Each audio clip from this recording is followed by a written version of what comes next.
24 hours of greatness headed your way. Dodgers on the cusp of being world champions. Yankees trying to keep You just cheered everybody in the listening audience up. Yeah, no kidding. Yeah, I've never been more excited in my life. Yankees just trying to stay alive. Mr. Russell Wilson and the Steelers get another victory on Monday night. Have Scott Miller joining us to break down that Dodger-Yankee series and the possible ending of it here tonight. We'll have a daily gambit of Chris's Fantabulous Sports Game Show. Chris versus the Fan in the Big Five, all the usuals. Chris, how's your day, my man? Pretty good. I was just telling Skraby that was out golfing today. One really good thing happened, and one thing that shouldn't bother me this much also happened. Wait, let's just start by saying last week Chris brought us the complaint of the golf cart thing. Yeah, there was nobody, the electric right? golf cart guy who was slowing down my day. No, today, for the first time ever, Skraby won't even allow me to call this a chip-in. I hold out from about 115 yards Correct in the fairway. Correct use. Yeah. Hold out. A chip-in is downplaying around what you did. Around the green, yeah. And it's downplaying. This is about 115 yards. I used a 9-iron. It was an elevated green. And the ball bounced up there and then out of my view. And I thought, that was a pretty good shot, but the way the day had been going, this was about the 12th or 13th hole. The way the day had been going, I figured it rolled, past the green into a sand trap. So it was just that kind of day. It hadn't been going good, is what you're saying. It hadn't been going well at all. And we went up to the green, all of us, and there was no ball there to be found. And I was really upset because I'm like, God, I thought that was a great shot, and I don't see it anywhere. And my playing partner, Mike, looked in the hole, and he laughed, and he said, it's in there. And I go, no, it isn't. Get out of here. I go, that's mean, right? To tell somebody that it was in. Oh, I do that every time. And then I looked. It's not surprising at all. It was there. So that was the good thing that happened today. That made my day, made up for a lot of bad shots today. The bad thing is, somewhere along the way, along with losing about 7 golf balls, it was that kind of a day, I lost my favorite Miami Dolphins ball marker. Oh. It's like $3.99. How'd I'm you sure I can get lose another it? one. Did you forget it? That's what I'd like to know. I mean, when you put it down, and then when your turn, you put your ball down, you put it right in your pocket. Right. I can tell you how you lost it. How did I lose it? You either tried to put it, because I've lost many 49er ball markers. You Really? either try to put it in your pocket and you miss, or you're taking something out of your pocket and it drops down to the ground and you just don't notice it. Yeah, very frustrated by that. But what hole did you realize it was gone? I don't know. A couple of holes later, I don't know. I used it the first 3 or 4 holes, and then about the 5th or 6th hole, I didn't have it anymore. So anyway, that was my bummer of the day. But no, it was holing out from the fairway, that was pretty exciting, I must admit. It's pretty sweet. So I'm kind of happy about that. I don't think anybody's happy about what's happening in the World Series, but I look at it. Some people happy. Well, right, a couple of people, not too many south of Oceanside. Yeah, I agree with that. But it comes down to me a couple of things, Tony. Freddie Freeman is hitting like Aaron Judge, and Aaron Judge is hitting like Rafael Belliard. That's what I'm seeing here. Out of all players, do you remember Rafael Belliard? He was a punch and Judy hitter for the Braves. Yes. Actually made it to the World Series a couple of times back in the day when shortstops could, they could afford a shortstop who couldn't hit. But, Freddie Freeman, my goodness, 5 games in a row going back to 2021. And I thought that was a terrible pitch. John Smoltz, listen to John Smoltz. He said, throw it down and in curveball. He'll swing over the top of it. And he threw a fastball right down the middle. Yeah. And he didn't swing over the top of that.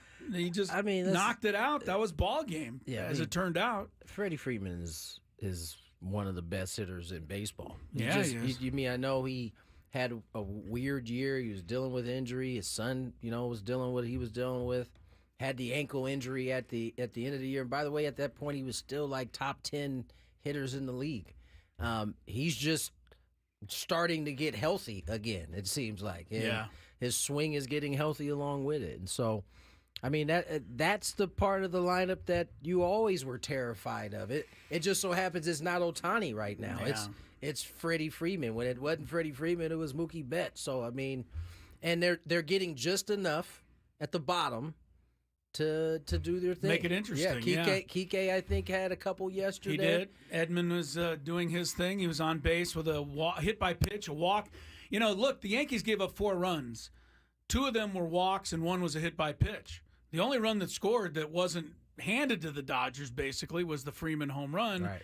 You can't afford to make mistakes like that. And on the other side, this has not been a Dodger strength that I recall over the last several years, but they played an incredible game on defense last night. I mean, Betts made a diving catch.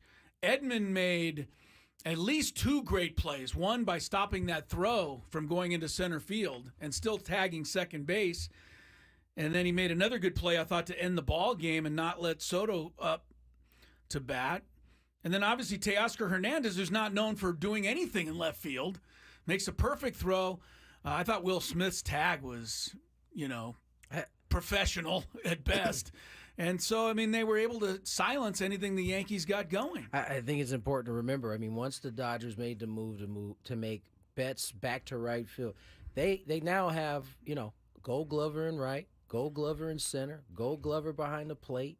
And so, I mean, and Rojas has won a Gold Glove. And so, I mean, they have always had good defenders. They might have been out of position at times.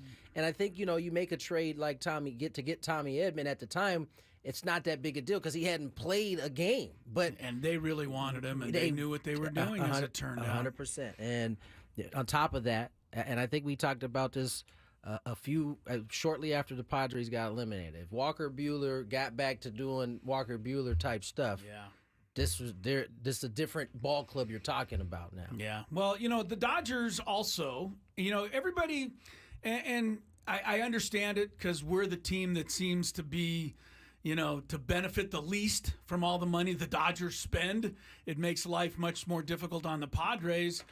But at the same time, every other franchise is allowed at the trade deadline to go out and try to trade for players. They don't all do it, and some who do it don't get the right guys. As it turned out, the Dodgers got Jack Flaherty, they got Michael Kopech, they got Tommy Edman, and, every one of these guys has, been money for them in the playoffs, all 3 of them. And so, give them, I hate to give them any credit where it's due, but that's all I can think of at this point. I mean, and just to kind of contrast the 2 different moves, because the Padres made terrific moves. Yeah, the Padres did too, yeah. But it goes to kind of show you how much of a different type of impact a position player can make. Now, the Padres didn't have any moves to make in terms of position players at the time, right? So, right. That's kind of the context that it starts with. But ultimately, when you get to the postseason and you got guys who you've traded for that are playing on an everyday basis, they have a chance to just impact the game a little bit more. And that's kind of where the Dodgers have been with Edman. I mean, Kopech's in the same boat, but he kind of transformed their back end of their bullpen at the time because they didn't have a closer. They were closing by committee. Michael Kopech had an ERA of nearly 6 with the White Sox. Now, maybe part of that's just the White Sox, but to go from that to almost unhittable, either some luck or some good scouting. Right. Probably a combination of both. But you remember they didn't have Evan Phillips for this World Series. They've hardly missed him. I was about to say, you wouldn't even know that he was there. Right. So, look, it's 3-0. I think everybody thinks it's over. Most times it is when it's 3-0. But, Judge, we talked about it yesterday. Tony, it looks like his bat is just too short to get to those balls. Yeah. And, the one time he finally hit one, it was right back to the box, and that should have been a double play. And he hits a nice fly ball to left field, but it's enough off the end of the bat that it doesn't go anywhere. That's the biggest deal for the Yankees that I see. I mean, right now you almost can pitch around Soto Yeah. because Judge is, almost an automatic out. I don't know that there's enough time left, but maybe, I don't know this, maybe him catching that ball off the end finally is a good thing in terms of how he hit it. Because before, that breaking ball, usually throughout the series, he's swinging through. He's not hitting it. But I don't know. It's this was just a bad time to go cold. I know, and I feel bad for him because there's going to be critics, and people in New York are going to roast this guy. Yeah, they're going to roast the guy that's one of the greatest players they've had in Yankee history. Yeah, he's going to take it. He's going to take it. This is where you find out if you're actually built for this. And quite frankly, he's already been through it. To be honest, he may not have been through it on a World Series level, but remember they hadn't gotten to this point, so they were wearing him out about not getting to this point. Yeah. So I think he's plenty built for it. He'll bounce back. This won't be one of those deals where my man disappears because he had a bad series and everybody piled on him. Yeah, I fully expect Aaron Judge to eventually get back to Aaron Judge. He just may not have enough time to do it in this series. Yeah, his career postseason batting average is 196, so it hasn't just been this year, although it's been much worse this year, unfortunately, for Aaron Judge. 6 hits, 43 at-bats, and then the almost incomprehensible 20 strikeouts out of 43 at-bats. And by the way, this just goes to show you how much of a magnifying glass is on this type of series, because I know for a fact he's had 2 worse stretches during the course of the season and about the same amount of at-bats. Remember April this year, he couldn't hit his weight. He couldn't hit anything. No, you're right. But it just goes to show you these games are on a different stage at a different time, and the scrutiny is just going to be a lot different. Yeah. Real quick, would you guys have waved the cement truck around third? Giancarlo Stanton. Do you guys? With 2 outs, you have to, especially with Teoscar Hernandez, who's not very good. But he's not, and I'm not making fun of the him. Cement. He just Would you can't say run. the cement truck? Yes. Or the cement mixer? Both. I know what you're saying, Chris, because you guys have taught me when you're not getting on base and you're not getting guys close enough to score, you have to go for it. But in that case, wouldn't it have been better to hold him? I don't know. You had the point is you have a shot there. You may not get the shot if you hold him there. If you don't wave him in, then you need a 2-out hit. Right. And the Yankees haven't been getting any hits. I think they had don't you think they would have a better chance of getting that 2-out hit than him making it home? Well, a 2-out hit, somebody could drop a baseball. All kinds of different things could happen. He looked like the monster from Happy Gilmore running. Put it this way, they're sending him home hoping that someone drops the ball or it's a misfire. It was just perfect. There's no part. Usually you're waving a guy home, you're like, you can beat this. He's like, they're really? waving him home, hoping that something bad happens. He sees the sign. He's like, okay, let's go. He was huffing and puffing. There's no question. But if you, not analytically, but just in simple math, you got about a 35 to 40% chance of getting him in from third with 2 outs, a hit, an error, a wild pitch, something like that. I think your percentages was higher to send him that you'd get the run. Teoscar Hernandez had to make a perfect 1-bounce throw, and he did. Yeah. That decided the issue. If it's up the line either way, he would have made it. He would have made it. Do you know who's made themselves a lot of money in this postseason? Teoscar Hernandez. Teoscar Hernandez made himself a whole bunch of money before this postseason. Yeah, and then he made more. They're all making a lot of money. He might be a casualty though if the Soto thing is real. You know what I'm saying? Like they can't sign both. But Teoscar's the cheaper option, and quite frankly, look at the way he fit on that team. I don't think anybody saw that type of year coming from him. And I would take Teoscar myself. We know. You know. We know. All right, let's get to break. We know. Plenty more to get to. Jackson Merrill talked about him looking forward to a chance to play in a World Series. We also had our guy, at least, Luis Ariz. He had the mic as well. We'll get into a little bit of that. Some of the Padre prospects who are poised for a big 2025, according to A.J. Cassavell, all when we return. More Gwynn and Chris on the other side. Hey, guys, it's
All right, welcome in. 2:21 is the time. Chris Ello, Tony Gwynn Jr., Mr. Skraby as well. Here is the schedule for the day. We'll be on till 6 o'clock, all of us, 4 full hours with you.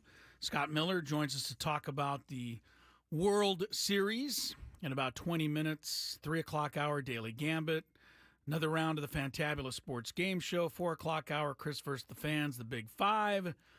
5 o'clock hour, go all kinds of crazy directions, I imagine. And then at 6 o'clock, the Skraby Chronicles return to the air tonight for an hour of that revelry with your host, Matt Skraby. Before we get to the fact that Luis Arise says he wants to get 300 hits next year. 300. Which is going to, if he does it, break the existing record held by Ichiro by like 30 or 40. I know, right? It's not just going to break it by 1 or 2. Gonna smash it. He's going to destroy the record if he is able to actually get 300 hits. That would be like the maximum amount of fun you could have playing baseball, getting 300 hits in a season. 300. The reason that he seems like, I mean, it's unlikely, of course. Yeah, of course it is. But the reason he would have a chance ahead of a lot of other people is because he never walks. Yeah, So he's he swinging. gets the full 4 or 5 swings every game. And if he bats leadoff, he could get, almost 700-800 at bat. But I mean, yeah. you never know. I mean, he's probably pushing a 400 if he get 300 hits. 300 hits, yeah. Because, it would be crazy. But we'll get into that a little I'm bit here more. for it, though, if you want to do it, Luis. Yeah, let's try it. I would Let's love try to see it. Yeah. Everybody wants to know, how unlikely is it that the Yankees can rally and win the next 4 games? Here it is. NBA teams in history down 0-3, 157 times. They've won 0. It is in the final. No, That in was- any playoff. portion of the playoffs. No NBA teams ever come from 0-3. NHL teams, 211 of them have trailed. 4 have won. The last was the Kings beating San Jose in the Western Conference playoffs 2014. Take that, Sharkies. Take that, Sharkies. They're not my Sharkies. Baseball, 40 teams have been behind. 1 has done it. That was the Red Sox, as you know, over the Yankees. So That was epic, by if the you way. add it all up, 408 teams have been down 0-3. 5 have won. So it's very unlikely. Yes, that factors out to 0.012%. Hey, you can't bring that stat to this if you complain about all the other winning percentage stats in the world. That's a legit one as it pertains to talking this about. particular Wait, setting. what are you saying? I can't bring that to the table. because you're always complaining about win probabilities and This things of isn't that win nature. probability. How did you come to that number, sir? That's not That's- a win probability. that's the That is percentage of chance That you is the have. percentage that it has happened in the past. I see. I thought you were predicting. There's, No, there's been Skraby 4 jumping out the window As again. usual, there's been 408 and 5 successes. I feel like it can happen. Of course, it I'm going to can. speak it into Right, existence. anything could happen. Anything Because the can Dodgers are happen. going into this game tonight a little overconfident. I can't wait to Well- hear this. I want to hear this mental gymnastics he's about to give us. Yeah. Explain, please. Yeah, what led you to that? Just by how happy they are and happy-go-lucky. I thought they were quite subdued actually after the Oh, game last I night. just saw like something up there that they were celebrating like it was crazy, like they had just won the Fake World news. I don't think Series. so. No, Liar. that's why I brought it Fake up. news. Liar. I just can't. I can't have them win 4-0. Did It's you just- see- I can't. Did you see? I happened to see. I think it was Woodsy talking about it this morning. What part? About how when your team wins a championship, your fan base is allowed to be unruly. They're just allowed. Seems fair to me. They're allowed. Which is to, exactly why you should stop being unruly because your team has They not have not won the a championship. Great point, Chris. Yet you're unruly anyway. unruly. Unruly in what way? You think can you pop act off, as say though what you your team want. has won a championship before. Yeah, I think Yeah, that's but that's fair. not what I'm saying. I'm just saying that I don't want to see the Dodgers win 4-0. No, I understand that. This is You'll be okay if they win 4-1. No. Difference doesn't really make. No. But I really would enjoy so much the Yankees winning 4 in a row and just Well, I think it'd be eliminating at That- that least would be be fun great to for- send the yeah. thing back to L.A. and put a little scare into the Dodgers. The problem with that, Skraby, is in 24 World Series. Again, we're using history Thank as you. a reference. Okay, I get it now. There's been 24 World Series where a team has been ahead 3-0. 21 times out of 24, the team has just swept, won the 4th game. The other 3 were decided in the 5th game. But And they the- didn't get past the 5th. They've never been past a 5th game in a World Series down 3-0. So maybe the Yankees can at least do that. It's not likely, guys. It doesn't We seem very will likely. see. Not likely. Dodgers, by the way, did finally name their starting pitcher. It hardly matters. They're going with a bullpen game. But Ben Kasparius, the right-hander young guy, will start for the Dodgers tonight. Luis Gil. I think he opened starts for one the other game, Yankees. too.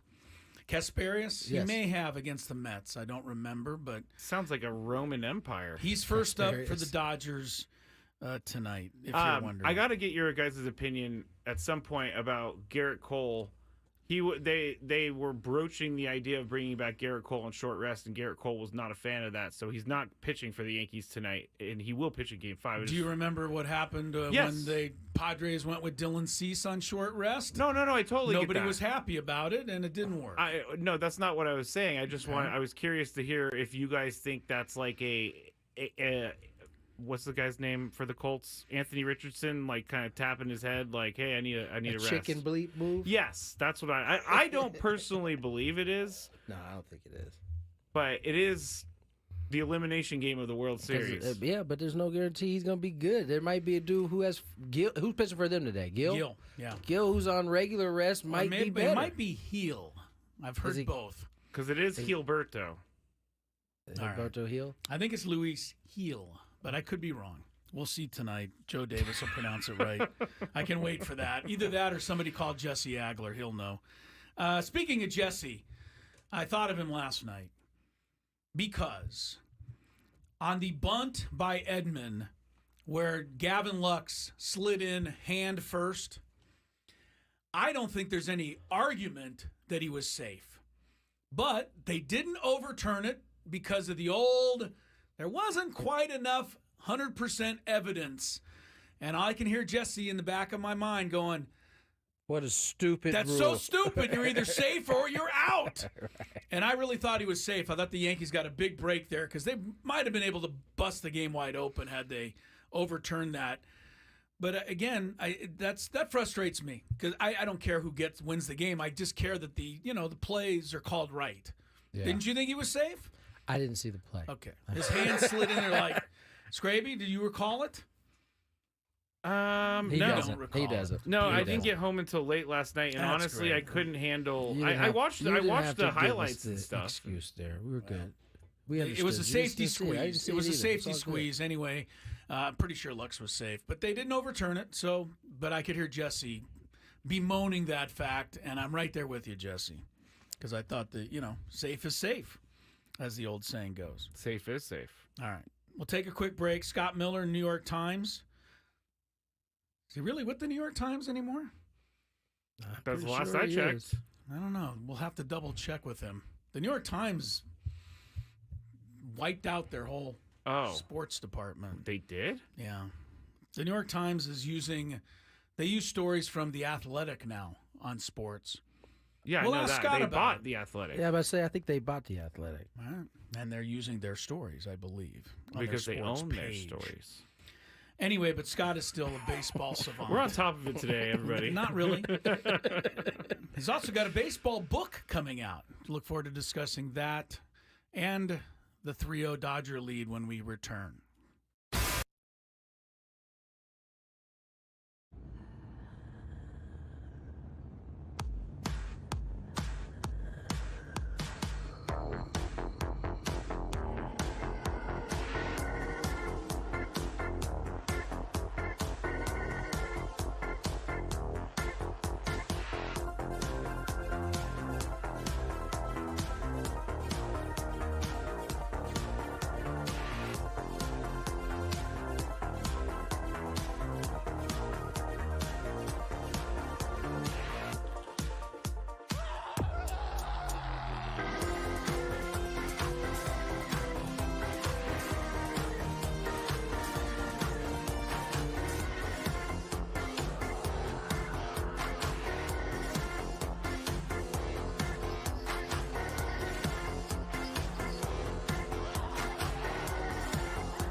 the break, there's some banter that goes on. And recently, since we've added YouTube, we occasionally get some banter from the peanut gallery. The chat room.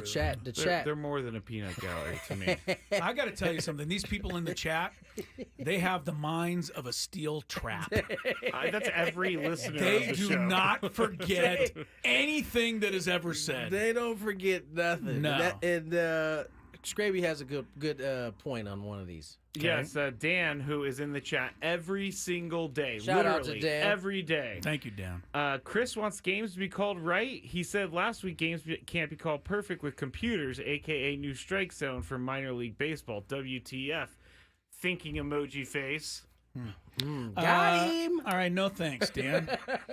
You did say that you would like for imperfections to happen throughout the game. Overcome it, and so the Dodgers did. They did, you're right. Balls and strikes is where I'm drawing the line. As far as a play that you can clearly see on video review that it's right or wrong, you may as well get it right. Balls and strikes, I don't think are that cut and dry all the time. That is a difference that I see, Dan. But thank you Fair for enough. remembering Fair what I enough. said. Both sides fair. Thank you for remembering what I said. You guys looked at the play Yes, during we the did. break, Yeah. and you guys are you're hesitating a little to call him safe. Yeah. Even though I say 100%. His hand is too far up. You should be able to assume. This is where the stupid Where rule else comes could his back. hand be, Skraby? Right. The guy's leg is practically on the plate. He slides it under the guy's leg. I don't right see on that top part of the his plate. hand. And Tony and I that's- watched it. That's a couple the times. hesitation, right? Is because you can't actually see the hand touch the plate. You have to assume he's touching the plate because there's nowhere else it could really go. But Yeah. if they're calling it by the letter of the law, or in this Okay. case, the ruling on the field was that he was out. Yeah, well, the ruling on the field was Incorrect. yeah. I don't Right. disagree with that. That's okay. The catching thing has been weird last year, the year before that, with the catcher's interference. They don't know what a run is these days, guys. We digress. Thanks for leaving me out there on a. I'm busy ledge. doing something else. I'm not really paying attention to you over here. Scott Miller is going to join us here shortly. Look at you. Chris gets one guy on the chat who Look, I mean, you're golfing tomorrow anyway, so I've kind of stopped dealing with you for a while. You're leaving the show, unlike some of us who can golf and do the show in the same day. Well, remember, Some I'm going to of be us- very injured. Well, you know. Well, That's my true. That's right. Remember, he's not coming in Thursday or Friday because we won't be able to walk. shoulder is going to be torn up. Yeah. We await to talk to Scott Miller a little bit about this Dodgers series, Dodger-Yankees series. It's been all Dodgers, though, to this point. Yankees really haven't. They've never at any point felt like this. They were about to like come back and do something. It has been pretty a little much, bit in the ninth inning of both the It's, last two games, last but two it was too games. late. But But really, if you change two things, if Freddie Freeman was swinging the way Judge is, and if Judge was swinging the way Freddie Freeman is, the whole thing would be different. Yeah. that's fair. I mean, really, one big guy is coming through, and one big guy is just not. The rest of it, And the Dodgers pitching has been. Buehler pitches what? 5 innings, 2 hits. Yamamoto 6+ 1 hit. That was supposed to be the weak spot. Right. The Yankees have not put any runs up early in the game against these starters and get to the bullpen, and, there's not much left. So, it's true. I mean, it's a 3-0. That's what it is. But every time a series is 3-0, everybody thinks it's over. You just told us why everybody thinks it's because over. it's 5 for 408. It's just it's not likely. It would take probably a hot streak that we hadn't seen at any point ever in order to pull off the World Series comeback. All right, let's talk to our friend Scott Miller, contributor to the New York Times. Scott, how are you? How you feeling? Hey, good, man. Good. Tony, Chris, nice to be with you guys. And, it's weird. I covered 28 World Series in a row until last year, so it's still kind of weird not to be there. I was up at games 1 and 2 in Dodger Stadium, saw the great Freddie Freeman walk-off home run, sensational game. And since then, I always pull for a great memorable World Series, and it's kind of gone downhill. It's 3-0. You know, there hadn't been much drama. Scott, this is not how I think people envisioned this series when it first started. The Dodgers have completely dominated outside of maybe the last 2 innings of the last 2 games. But I take you back to the regular season. There were plenty of times during the course of the 162 that there were a ton of concerns about the New York Yankees in all different areas, whether it was Judge struggling at times, whether it was the pitching, whether it was injuries. Although they're healthy now, those struggles really, I would say, never really got fixed. They covered them up because of how great some of their players are. But to me, this seems to be some of the same things that plagued this team during the course of the regular season. Yeah, I completely agree. I think during the course of the regular season, especially when Garrett Cole was out hurt, there were questions about their rotation. Is it good enough? Is it deep enough? And Garrett Cole came back, and that helped. But those questions have come back during the postseason. Earlier in the year, Clay Holmes was their closer, and then he went south, and Aaron Boone had to jockey some guys around in the bullpen. And he's lately this postseason kind of caught lightning in a bottle with Luke Weaver. But the point is, there were questions about the bullpen during the season when Clay Holmes had to be replaced as closer. And now into the October, same thing. There are questions. Luke Weaver's been good, but there are questions. You know, the bullpen hasn't always stepped up. So the pitching on both ends, starting and relieving, it carried into the postseason, the questions surrounding that. And also the defense, they're not a very good fundamental team. To your point, they've covered up a lot of things with Aaron Judge and Giancarlo Stanton and Juan Soto banging the 3-run homers. But, you know, their defense has been shaky much of the year, and we've seen that. You know, you go back to game 1 before the Freddie Freeman walk-off. You know, that was just ridiculous, that ball getting thrown into the infield from Juan Soto on Shohei Ohtani's double in the 8th inning in game 1. That's the one that bounced short hop Gleyber Torres. He botched it. Ohtani heads up, takes third. And, like, the ball, part of the reason he took it, there was nobody backing up. None of the Yankees hustled to the ball. They all just kind of stood there and looked at it. And he ended up scoring the tying run. I mean, but for that play, they might have won game 1. And, you know, then was it last night or 2 nights ago? I think it was last night when Giancarlo Stanton gets thrown out at the plate. You know, it was a ball to shallow left field, but there were 2 outs, and he did not get a good break from second base. You know, had he gotten a better break, and I say that because 2 outs, as soon as the ball hit, the guy should be running, and he ended up getting thrown out at the plate. So there's been some fundamental things as well from the season that have carried into October. And the Dodgers fundamentally, Scott Miller, have been really good. And I always remember being able to make a little fun of the Dodgers fundamentally, defensively. I mean, they played everybody out of position for all that time, but now they've got, you know, the right players in the right spots. And, you know, they're saving a lot of runs in these World Series games. And I think, you know, in a tight contest like this has been, that's been the difference, really.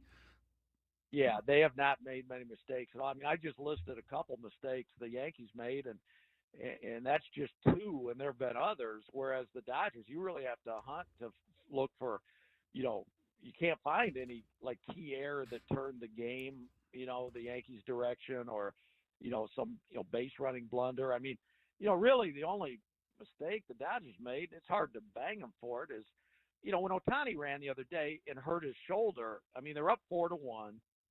And, you know, you could, I mean, I know Dave Roberts immediately stuck up for Ohtani, and as a manager should. He said, look, you know, hey, it's 4-1. We need to tack on runs. And I totally get that.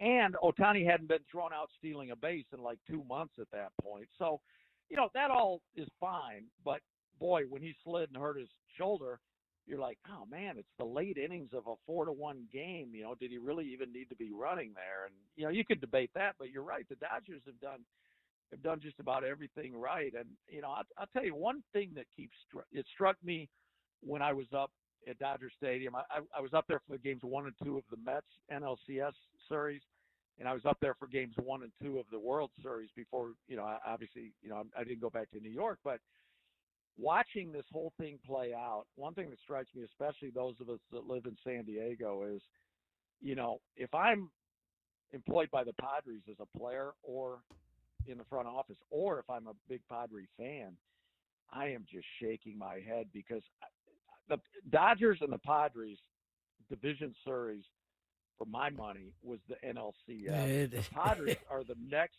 best team after the Dodgers. When they blew that 2-1 lead and let the Dodgers come back, had they knocked out the Dodgers, I don't have any doubt. I think the Yankees would be here tonight in Petco Park. The World Series would be here, and we'd all be talking at the ballpark. Yeah, no, I think that's the thing that's probably been most apparent is that the Padres are the second best team in baseball. Painful, right? Painful thing about all of this. Scott Miller joins us, and Scott, let's talk about these two managers because I think coming into the season, they both had similar narratives, right? They both were the guys running two high-priced rosters that had early exits or had fallen below expectation over the last few years. Boy, what a year can do to kind of change the look. I frankly remember going into the Padres' last series of the season against the Dodgers. I think it was 6 games remaining, and Dave Roberts being booed in Los Angeles when they announced his name. Now he's a game away from winning a World Series. On the flip side, Aaron Boone, I would assume, has had to kind of raise his stock a little bit, at least in the city, with the performance of getting to a World Series this year. Yeah, I agree on both counts. Where Boone's concerned, if they get swept tonight, the New York Yankees fans, I think, are the king of the ridiculous high expectations. I mean, the Yankees think it's their God-given, their fans think it's their God-given right to win the World Series. No doubt. But, I think the fact that Aaron Boone managed them into the World Series, first time the Yankees have been in a World Series since 2009, which is really hard to believe. He gets a lot of collateral for that. There's no doubt about it. Now, it'll turn. If they get swept tonight, there'll be a lot of teed-off Yankees fans, of course, saying, oh, my God, that was embarrassing that we got swept. But I think by and large, especially in today's game with the expanded playoffs, if you get to the World Series, it's pretty hard to argue with the job the manager's done. And I know, Brian Cashman, their president of baseball operations, and the owner, Hal Steinbrenner, both are big Aaron Boone fans. So I think, he'll be fine. And I think he's, the fact that he's got him where he has them, even if they don't win, that'll go a long way, I think, toward keeping Aaron Boone in New York at least the next couple of years. And, kind of similar with Dave Roberts. I think, I do think he was under a lot of pressure this year. And largely because of the last 2 years, they got bounced in the division series round. Last year the Diamondbacks beat them up, and 2 years ago the Padres took them out. And I think the biggest issue for Dave Roberts was going to be if they got knocked out early in the playoffs by the Padres, or, if the Mets had trampled them or something. Then it's hard to say. I think they would have kept Dave Roberts, but you never know. And if they've been bounced 3 years in a row early in the playoffs, the fact that Dave's got one more year left on his deal next year, and there's, as of now, there's been, unless it just started in the last week or so secretly, and I don't think so. I mean, there's been no talks yet about extending Dave Roberts. I know I talked to him late in the summer about that, and I'm like, man, all you've done here, and you got one more year left on your deal, and they haven't even come to you for an extension yet. It's amazing. And, it's kind of a private talk, and you can imagine what Dave was feeling. Yeah. But, I think it's time to give the guy his due. I mean, at first, this is his 9th year as Dodger manager. And, he's got the best winning percentage of any manager in Major League history in their first 9 years managing. And I know you can say they have a lot of resources, and Andrew Friedman and company have really given him an embarrassment of riches to work with. But at the same time, I mean, we saw it with the Padres last year, Bob Melvin's last year. You also get a lot of expensive, high-priced talent. You also can have ego issues and clubhouse issues. And, Dave Roberts has just run an amazingly good ship. Scott Miller is with us. And, Scott, we got a few minutes left here. And it's interesting. We're talking about managers. And you got a book out about managing and whether it's still a big deal as far as Major League Baseball is concerned. Talk a little bit about it and where I can get my copy. Yeah, I appreciate that. And, it's not quite out yet. It's actually a few months. May 13th is publication. But okay. What happened is it went on pre-sale this past week. So you can go to answer your last question, any place you get books, you go to Amazon, Target, Barnes & Noble. It's called Skipper, Why Baseball Managers Matter and Always Will. That's the title. You punch that up. Like I said, Amazon, anywhere online, and it is on pre-sale right now. It won't be delivered to you until it's published on May 13th, but you can get it now. So I'm excited. It's in the production process, and that's my cool. 2.5 years of interviewing and writing are pretty much done. I got a little bit of updating to do after the World Series. Fortunately, I tell you, the World Series smile. I have a lot of Aaron Boone stuff in Chapter 1. And I've got a full chapter on Dave Roberts. I shadowed him for about 4 days, to focus on him and kind of what goes on behind the scenes with a modern manager today. How many meetings with baseball ops people, analysts, marketing department wants a piece of you. The players need you. But basically, in a nutshell, it starts in like the late 70s. Earl Weaver, Billy Martin, Sparky Anderson, Tom Kelly, the managers that ruled with an iron fist. And it kind of looks at how managing, what the job was then versus what it is now. And over this 50-year span, how we got from then to now and why we got from then to now. So I had fun doing it. I talked to almost 200 people. I mean, it takes us through the Moneyball era. I talked to Billy Beane, 20 years or whatever it's been after Moneyball, and Sandy Alderson, and Dusty Baker and Art Howe and Tom Kelly and Kevin Cash and all kinds of current managers, ex-managers, current players, ex-players, current executives, ex-executives. And, it was an interesting project, and I'm happy to plant a flag for managers because while their job has been changed over the last few years, people underrate them, man. A good manager is still really important. No doubt about it. I look forward to reading that book, Scott. It sounds super interesting. I think a lot of people can get some good info, it sounds like, from your book. As always, Scott, man, appreciate you coming on. We'll do it again soon. Sounds good. You guys take care. Thanks, Enjoy, Scott. Game 4 tonight. Let's hope something interesting happens. Yeah, we need something interesting to happen because so far it's been all Dodgers. Take care, Scott. Scott Miller, New York Times. What was the name of the book again? Skipper, Why Baseball Managers Matter and Always Will. It'll come out in May, but you can pre-order now. We'll get to break on the other side. A little Daily Gambit. More Gwynn and Chris on the way.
Welcome into hour number 2 of the Tuesday get-together. Gwynn and Chris on 97.3 The Fan. We are San Diego's #1 sports talk station. We're glad you're with us, home of the Padres.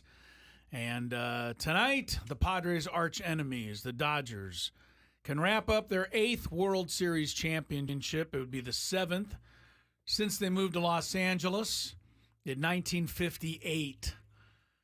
So the L.A. Dodgers have only existed 11 years longer than the San Diego Padres, but they are about to win their 7th World Series title. That's annoying for us. Mm-hmm.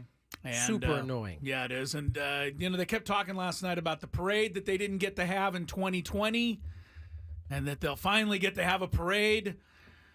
What about us? Yet. When are we going to finally get our parade? They haven't won yet. They're on their way. On the cusp. So They're they're on their talking about way. parades already? There This is- is what hey, I was it's talking getting- Not about the earlier. Dodgers, the broadcasters, and that's Ah. fine. Give Okay. me the Really, percentage. you think a Dodger went on record last night and said, "Yeah, I'm really looking forward to the parade." He actually does, because remember, He he said thinks they that's were, they true. were overconfident by the way they were warming up yesterday's Listen to game. anything So he says. No, today, cheering. or excuse me, the way they were cheering yesterday. So now, it makes sense that he then thinks I they're saw already no talking about- celebration after last Yeah. night's game of any kind. None.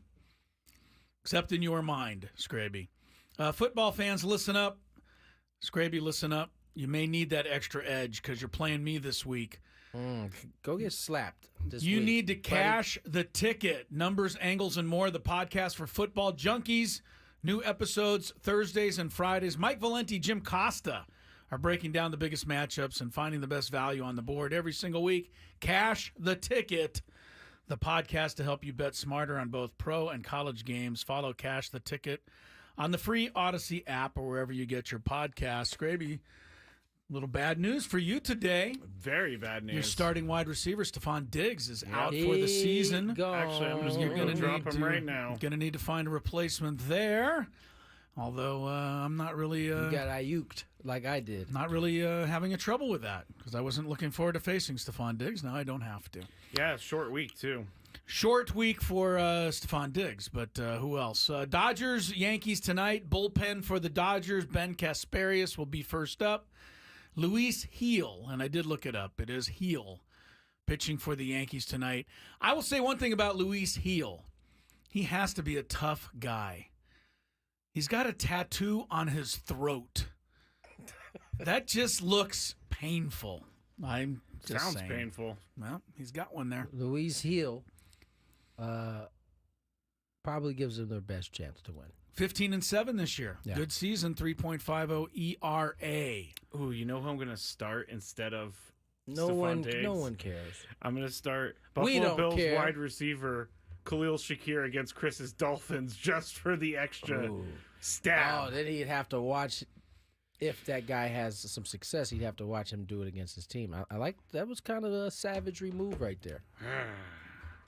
Whatever. Scored 164 points last week. So Do whatever you got to do, Scrape. In our league, Yep. Lori scored 169. big week for Matt and Lori. Do whatever you got to do next week, Scrape. Is what matters, how many points you score. You're right. Because what you scored this week will not be applied to next week's score. Thanks for that. Well, I'm just saying, well, why are you telling me what you scored this past week? Yeah. Just so I means can nothing flex to the me. muscles of how my team is in prime form. Some other NFL news today. The Colts either benched or punished quarterback Anthony Richardson. It feels a little bit like a punishment. Feels like a punishment. They say they're benching him. They feel Joe Flacco currently gives them a better chance to win. Of course, Richardson did ask to come out of the game Sunday against the Texans for one play. Colts coach Shane Steichen said he's evaluating the team's quarterback situation on Monday. Said that Richardson's request to come out of the game would not be a factor. Most of us don't believe Shane Steichen. It doesn't feel like that. Yeah. It feels like it was a factor. So, Colts are changing quarterbacks. Ravens have traded for Panthers wide receiver Deontay Johnson. It's a good move for It them. is. Not a bad move for the Ravens, who keep piling up receivers. And I just mentioned Stephon Diggs out for the season, torn ACL. When did that happen?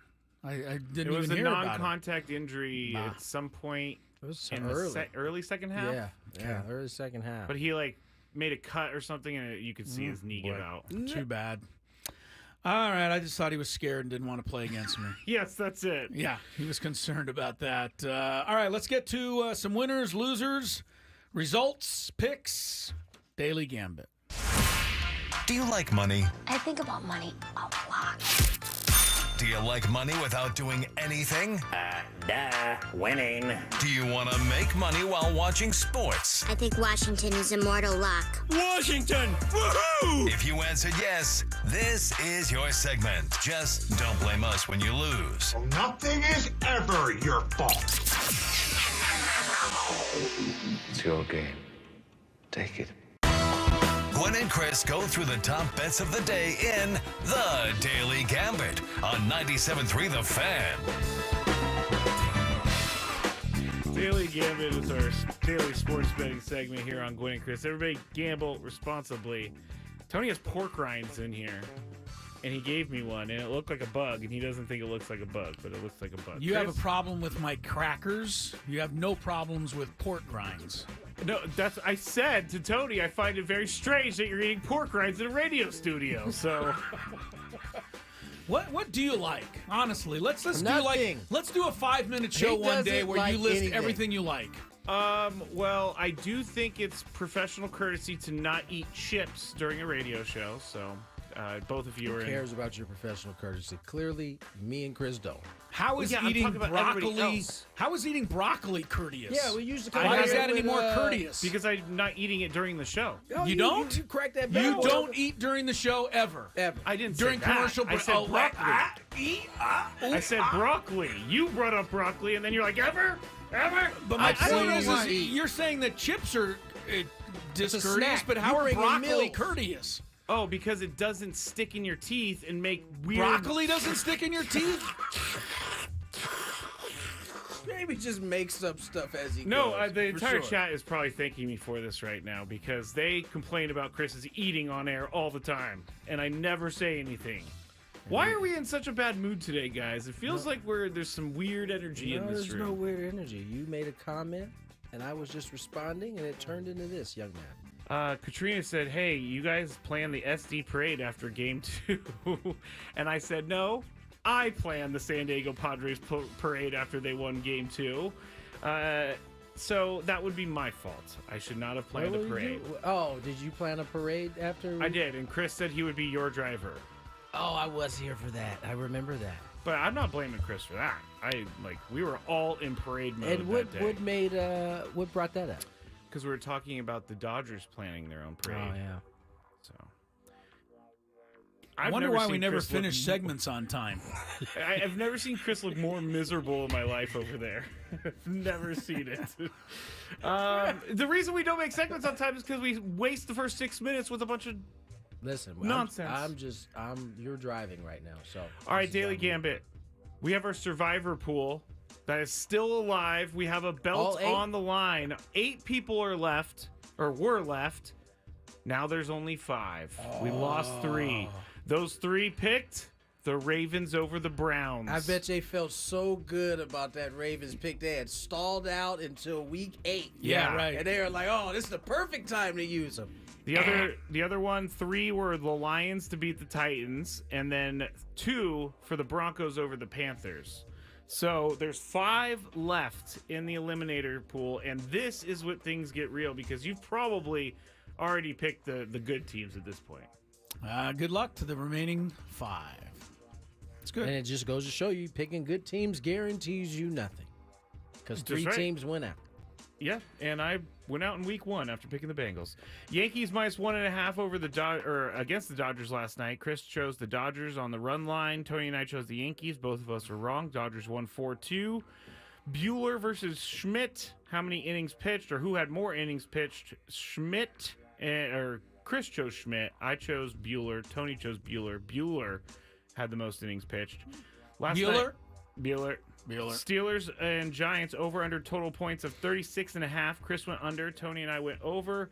It was 44 points, although it looked like it was going to go way under for a lot of that game. Doesn't matter what it looks like. It went over. Okay.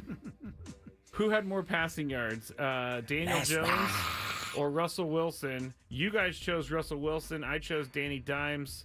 Danny Dimes had 264. Russell Wilson had 278. So Russ, he wins that one. Let Russ cook. Now here's where the spread is our friend.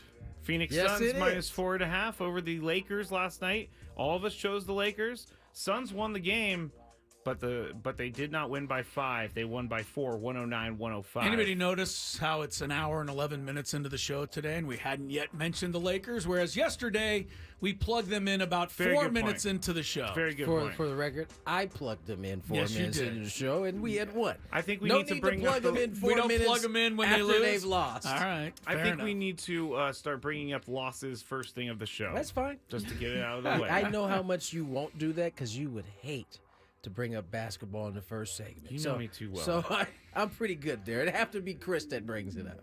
Celtics minus 9.5 over the Bucks. We all chose the Bucks. Celtics ended up winning by 11 points, 119-108. That was Barely- close the whole game, Barely too. got over. Now, Yeah. Chris's Bulls, I think, were picked to win like 12 games this year, or like 20 games. Not many. But They got hey, another victory. they are doing some good things. The over-under in the game against Memphis last night was 233. All of us went over, and it was over 249, and the Bulls won the game. So I good saw stuff. that. They were down 20 points early. Rallied Toronto back. Maple Leafs Yes. at the Winnipeg Jets. You know you got in trouble for that. I did. So I you gotta keep doing got a it? talking to. Okay. Chris chose Toronto, and Tony and I chose Winnipeg. Toronto won 6-4, so they win the bet. Come on, Winnipeg. So there it is. All right, so here's how it turned out last night. There was an empty net goal, by the way, that put them That ahead put them by over. 2 goals. Come on. Yeah, that was the killer in that one. All right, Tony and I went 5-3. Skraby went 4-4. So we take the early lead Dang it. this week. Here we go for today. Same spread. Yankees 1.5 over the Dodgers. Last night, you guys both thought the Yankees had to win. They didn't. What about tonight? Skraby, you're first. I'm going to choose the Yankees. Try the Yankees again. Yep. 21 out of 24 teams up 3-0 have swept the World Series. It's hard to go against those odds. It is. It's very hard to go against those odds. 89%. I'll take the Yankees, though, because I just can't stand you right if the Dodgers sweep. Tony? Yeah, Dodgers clean this up tonight. Dodgers, okay. Luis Heel, 3.5 strikeouts. Over or under? He better stay around long enough to get 4. I'll say over. Tony? Mr. Heel. Mr. Heel. Under. Under. Skraby? I'm going to go over. Over. Freddie Freeman, 1.5. Runs, hits, plus RBIs. Guy's been ridiculous. Tony, you're first. Does he do it again tonight? Yes. Over. He goes ahead and puts the World Series MVP crown on. I think he's today. already got it. Even he could go for 5 tonight. I think he's going to win that. Skraby, 1.5. An RBI single would give him 2. Bet with my head and not my heart. Over. Over. It's hard to believe he'd be under. I'll say over also. College football, our buddies Sam Houston State, -10. Sam Houston Louisiana back at it Tech. again, huh? They play every Tuesday night, so it's the only game in town. I should probably try to look up some standings. We bet on these teams separately last week, I think. I think they didn't play each other last week. Yeah, but they're playing each other this week. Sam Houston State, the Bearcats, are 6-2. La Tech is 3-4. Sam Houston favored by 10 at home. Skraby. Ooh, I'm gonna go La Tech. La Tech. Keep it close. Sam Houston in a runaway, I say. Tony? Sam Houston in a runaway. Good old Sam. Timberwolves, 5 points over the Mavs tonight. Rematch of last year's Western Conference Finals. This one's in Minnesota. I like Minnesota always. I'll take them. Get a little revenge. Giving 5. Tony. Give me the Luka. Mavs. Give me the Mavs. Luka. Klay Thompson, baby. Oh, yeah, Klay Thompson. Yeah, I get him, too. Skraby. Tough. T-Wolves. The T-Wolves. See, this is a... L.A. Kings -1.5 at the Sharkies. They just played in L.A. over the weekend, and the Kings won by only 1. I don't know why every time I hear Sharkies, I just want to laugh. I do, too. Because they play like the Sharkies right now. I'm going to go with the Sharkies. It's not your turn, but go ahead. San Jose. Tony. Sharkies. Are the Sharkies still winless? No, give me the Kings. Let me see if they're still winless, the Sharkies. Kings. Did they finally win a game? Oh, they did. They're 1-7-2. Oh, Sharks are on a roll. Good for them. What'd you say, Tony? Kings? King me. Kings. I'll take the Kings also. Sharkies can't beat the spread 2 times in a row. Okay. See how we do tomorrow's show. That's it for the Daily Gambit. Let's check traffic. More Gwynn and Chris heading your direction. From the 97.3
Wild Wings. Buffalo Wild Wings is football. Head to your local Buffalo Wild Wings and try their new maple chipotle sauce for rich maple sweetness and a mild smoky chipotle heat. Or, for a bit of kick, check out the new Cajun sauce for a rich blend of spicy and tangy pepper sauce. Stop by your San Diego B-Dubs or order now for takeout and delivery with Buffalo Wild Wings Go. Yeah, 3:23 on the clock. Tony Gwynn Jr., Chris Ello, Matt Skraby. I want to read for you a quote. This comes from one of my least favorite coaches in all of sports. Wow. Yeah. That's heavy company. I don't know who this is. Do you know who this is, Chris? Yes, I do. Oh. But I mean, whenever you're challenging Nick Saban and people like that, it's impressive. Yeah. Oh, wait. Dan Lanning? No. Dan Lanning. Dan Lanning's up there, too. Oh, okay. He's up there, too. Similar colors, I'll say that. The biggest thing that we rob people of, from an entertainment standpoint, is you can't fight anymore. I wish you could bring back fighting.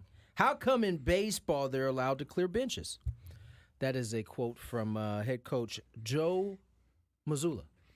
He wants players to leave the bench in the NBA and have haymakers he and wants stuff? fights in the NBA. Now, and I say this because out of all of the sports, some of the most brutal fights that have taken place in sports. Basketball, those guys swing hard. Come and the basketball And you know court. why? Football, they're wearing some pads. Right. Hockey, they're wearing plenty of Right. pads. Baseball, they don't really punch anybody. There's too many. There's not very much opportunity for one-on-one. Nobody's got enough room to Exactly. really swing. Now, In the NBA, Patrick Ewing fires one at 7'2", 290, and lands.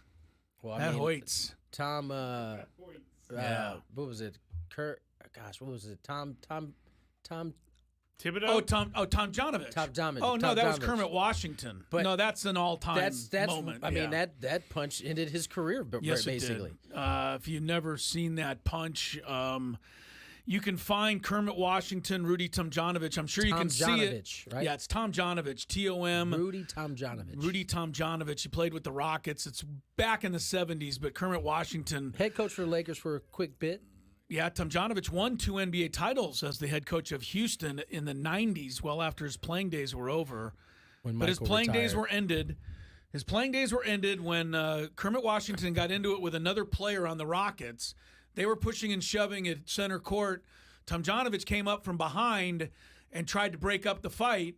And as he was running towards Kermit Washington saw him out of the corner of his eye and just turned turned and around and swung. just swung. Yeah. And it's the all-time layout. I mean, Tomjanovich, his face was rearranged for the rest of his life on that punch. There's books about it.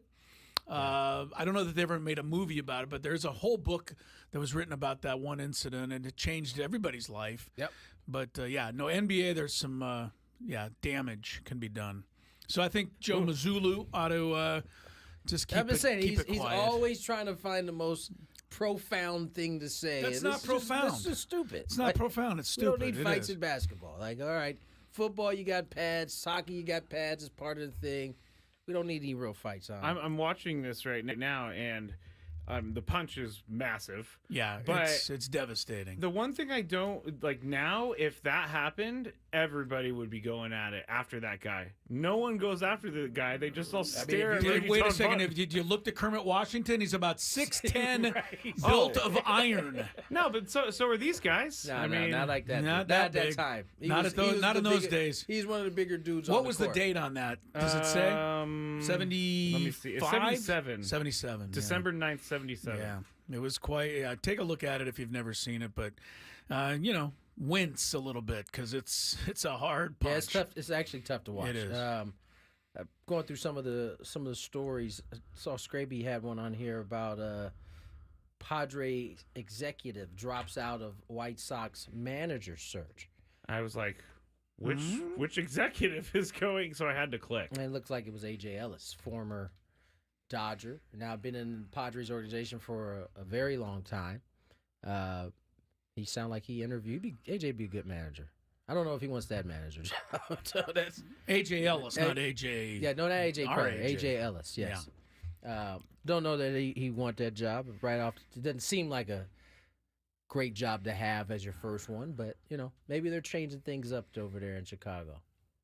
Yeah, I wouldn't want that job. What kind of manager is the right manager for that job? Because if I'm a manager of that team, don't you think you would ask for, hey, can I at least be here for 3 seasons before you fire me? Because we're doing a complete rebuild.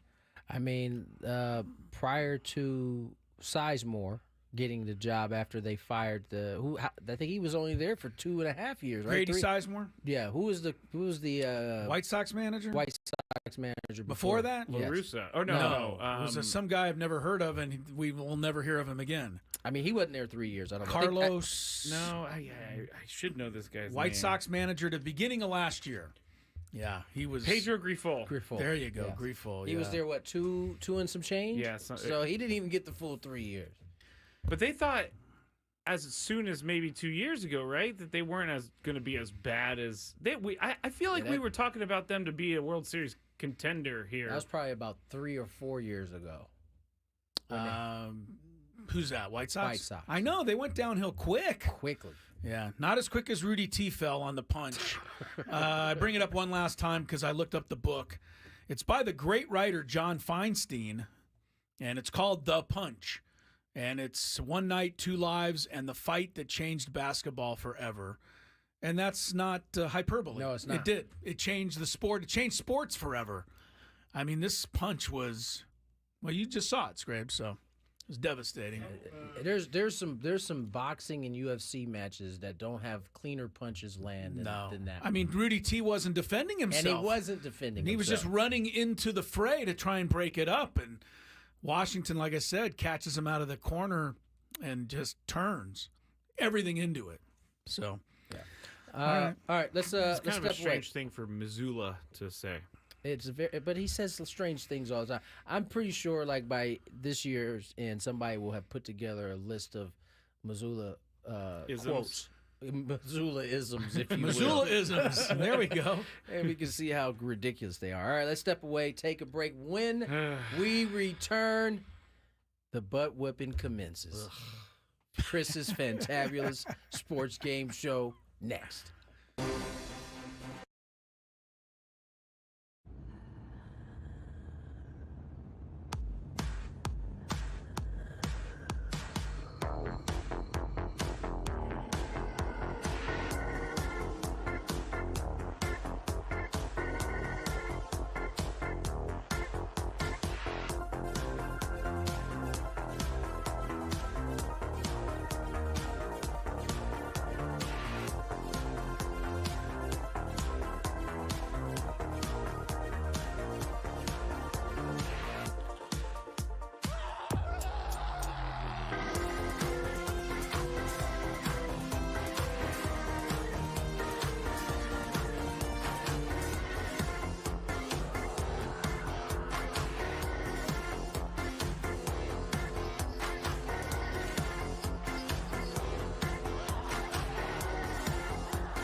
right, a little after 3:30.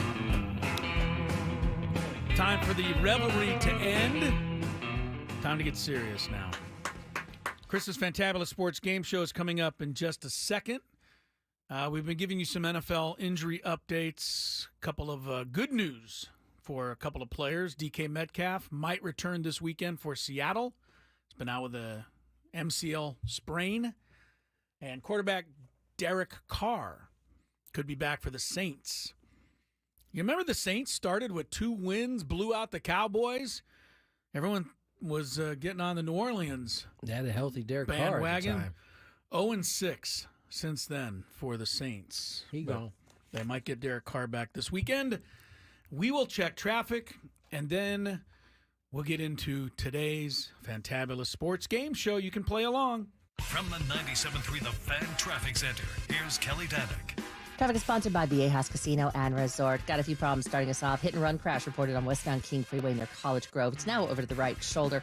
Also traveling on northbound 125 past Spring Street. There's a collision that's been moved over to the right shoulder. And crash on southbound 805 right around La Jolla Village Drive. Everything is now in the center divide. Viejas Casino and Resort is home to the best players club in My Viejas. Start earning points toward incredible rewards like free gifts, concert tickets, hotel stays, dining discounts, and more. It's time to ditch the other guys and join the best with My Viejas Players Club. Viejas Casino and Resort. I'm Kelly Danick with Gwynn and Chris, San Diego's #1 sports station, 97.3 The Fan.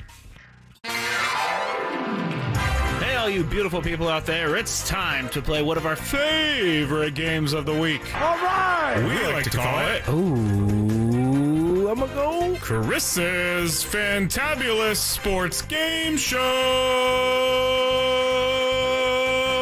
And it starts right now on 97.3 The Fan. All right, I'm the host of the show. Tony Gwynn is the champion this week. Matt Skraby is the challenger. And Tony got his title back last week. We usually go sports category, but not today, guys. Oh, Little change of pace. You can play along out there, and I'll give you the category in just a moment. These guys will go back and forth, naming what they hope are correct responses. And if they miss one, they get a strike. 3 strikes and you're out. Although, when you hear the category, we may be able to alter the rules a little bit. You guys decide. There are going to be 20 correct answers today. So first person to 11. But I'm not sure you'll get there without 3 strikes. So here's the category. Interesting. Yeah, I'm going to give you the category. Seems a little scary now. Yeah, here's the category. Top 20 most populated United States cities. Oh! According to the U.S. Census Bureau for 2023 into 2024. Of the 20 cities, 11 of them have Major League Baseball teams. 13 of them have NFL teams. 13 of them have NBA teams. 9 of them have NHL teams. 6 of the cities have all 4 sports. Those are the only clues I can give you. Skraby, your choice. Would you like to go first? What did you say? Give me those. Give me that again. One more time. Okay. 11 of these cities have MLB teams. 13 have NFL teams. 13 have NBA teams. 9 have NHL teams. And 6 cities have all 4 sports. So 11, 13, 13, 9, and then Yes. 6 has all. 6 has all of them. So that, I don't know if that helps you at all, but they're obviously big cities, the top 20 most populated United States cities, according to the U.S. Census Bureau. Skraby, would you like to go first, or would you like to pass today? No, I'd like to go first. You'd like to go first? All right, give me the first one. New York City. New York City, number 1. It is unbelievable how many people live in New York 11 City. million? 8.2 million. That's a lot of people. It's more than twice as many as any other city in this country. Wow. So, Wow. very good, Skraby. You're on the board. Thank you. Tony, would you like to name one? Well, I'm sure you would. Better just want to stay mum the entire time? Better than getting it wrong. We'll go L.A. L.A., second place, 3.8 million. So that's the difference. 8.2 New York, 3.8 L.A. That is crazy. Yeah, it is. All right, Skraby, 1-1 with obviously 18 answers remaining. Let's go with Dallas. Dallas, Texas. Dallas-Fort Worth area. Dallas, You can't Texas. have two? No, you can't. Dallas, Texas is its own. Oh, gosh. That is correct, Skraby. Thank They're in ninth thank place. Baby Jesus. $1.3 million for Dallas. That's it? Yep. Skraby leads 2-1. Tony. Chi-Town. Chi-Town is third with 2.6 million. Tied at 2. So it's New York, LA, Chicago are the top three. And you guys also have got number 9, Dallas, Texas. How many mil in Chicago? 2.6. Dallas is 9th, and they're the last one that has over $1 million. Really? Yes, there's 9 cities in this country that have over $1 million. Crazy. And Dallas is the 9th. Anyway, Skraby, you're up. Denver. Denver, Colorado is 19th. Barely made it. That has all 4 sports. And they do have all 4 sports. That was good thinking by you. Denver's correct. 19th. Barely on the list, but on the list indeed. 3-2, Skraby. Tony's turn. Give me the population one more time. The population of Denver. I didn't write after the 1.3 million. I stopped You gave writing. up. Yeah, I stopped writing after Dallas. How about San Diego? San Diego's? Yeah, we're 8th. Dang it! We're 8th with 1.388 million. Now that's in the city of San Diego, Yeah, I of know, course. yeah, The yeah. county is a different story, but this is city limits. 388 for us. We're just ahead of Dallas at the moment. All right, you guys are tied at 3. And Skraby's up. No strikes yet. Good job, guys. Philadelphia. Philly's number 6. 1.5 million. So Skraby's doing okay. He's ahead 4-3. Tony.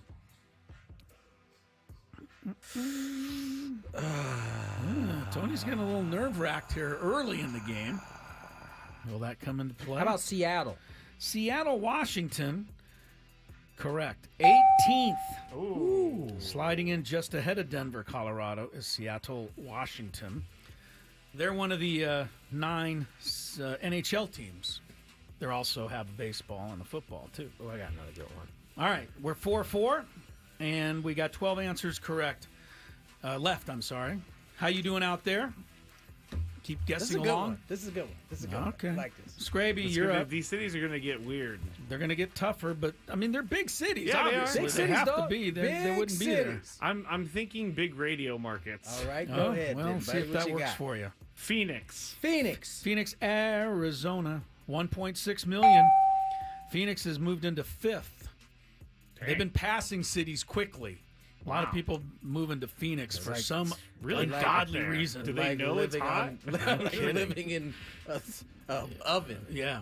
The traffic there, I gotta say, when we were there for Snarled. spring training, is bad. Snarled. That's not. It's bad. It's definitely 5-4 Scraby. No strikes yet. Tony.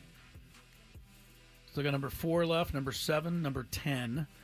And then everything else is in the second 10. So it's getting a little more difficult here. bad. How about Columbus? Columbus, Ohio. Wow, Tony Gwynn Jr. That is- 14th on the list. That's incredible. Yes, They sir. have a hockey team. They Yes, do. sir. They do. Here's one thing I'll now tell you with the score tied at 5. There are 10 correct answers remaining. 8 of the 10 have at least one sports team of the major okay, so sports. there's two that don't have any Interesting. sports I teams. got one in my head already. All right. Scraby with a 5-5 tie and no strikes. We're halfway home. You're up. San Francisco. San Francisco, a little lower than you might expect. I- 17th. Okay, I was worried. But they made it. San Francisco made it. 17th. They do have. I gave them credit for an NFL team just to make you, you mad. shouldn't. You shouldn't. Just to make they you don't mad. have an NFL team. Santa Clara does. So for all you people out there. Just to make you mad, I gave them credit. You know what? I was actually angry during Sunday Night Football when they started showing Pier 39. I'm like, That's are they nowhere gonna- near the stadium. I was going to say, are they going to tell people it's 40 miles north? Yeah. That's like showing losing a his shot mind. of Orange County and saying, "Here's the San Diego Petco Park." That's true. Yeah, it's that far away. All right, Scraby's up 6-5. We got 9 remaining. How many out there do you have? This is Tony getting- needs one this is here getting with no dicey. strikes. How about Charlotte. Charlotte, North Carolina. Tony's coming up with them out of the woodwork. 15th. Correct. Charlotte. Wow. Scores for Tony. Charlotte has football and basketball. The Carolina hockey team is in Raleigh, but that's neither here nor there. It ties it at 6. There are only 8 correct answers remaining. 6 of the cities have pro sports in the major sports. 2 do not. We still have number 4, number 7, number 10 remaining, and then several others in the second 10. Skraby. Welcome to Miami. Bienvenido a Miami. Miami, Florida. Yes, correct. Not Ohio. He was Ohio. Not He wanted Ohio. Ohio. Oh, you want Ohio? No, I do not. Yeah. Miami did not make the list. Yowza! That'll be the first strike of the game. How does it always happen to me? Huh? How does it always happen to me? Yeah. No, Miami's not. Tony's like, Montpelier, Vermont. Number 2. Seems how that works all the time. It does seem to work that way. Yes. I probably should get the list in front of me so I can tell you where Miami ranked. But they didn't make the top 20. Miami It's is kinda shocking, He actually, gave the whole song and everything. And it yeah, still they're didn't quite work. a ways down there. 42nd, Miami, Florida. 42nd. Almost got there. All right, Tony can take his first lead of the day here. How do they support all those sports teams if they're 40 Well, seconds? I'm sure there's a lot of people in the surrounding area that's not Miami, probably. Should be the metro areas. Yeah. How about Austin? Oh. Austin, Texas does not have a pro sports team. But it's might be one of those two. It's number 11 overall. Austin, Texas is on the list. That is very the annoying. 11th most populated city in the country. Do you have a count on that one? 979. 979,000. So there's only one. Now, there's one city left that doesn't have any Okay. pro sports of the major 4 sports. Good luck, Scrape. The other 6 remaining all have one. Still looking for the 4th largest city in terms of population. Neither of you named that, or 7th, or 10th. And then you're down the road here. There's 3 or 4 more. Scraby needs one here. He's got a strike.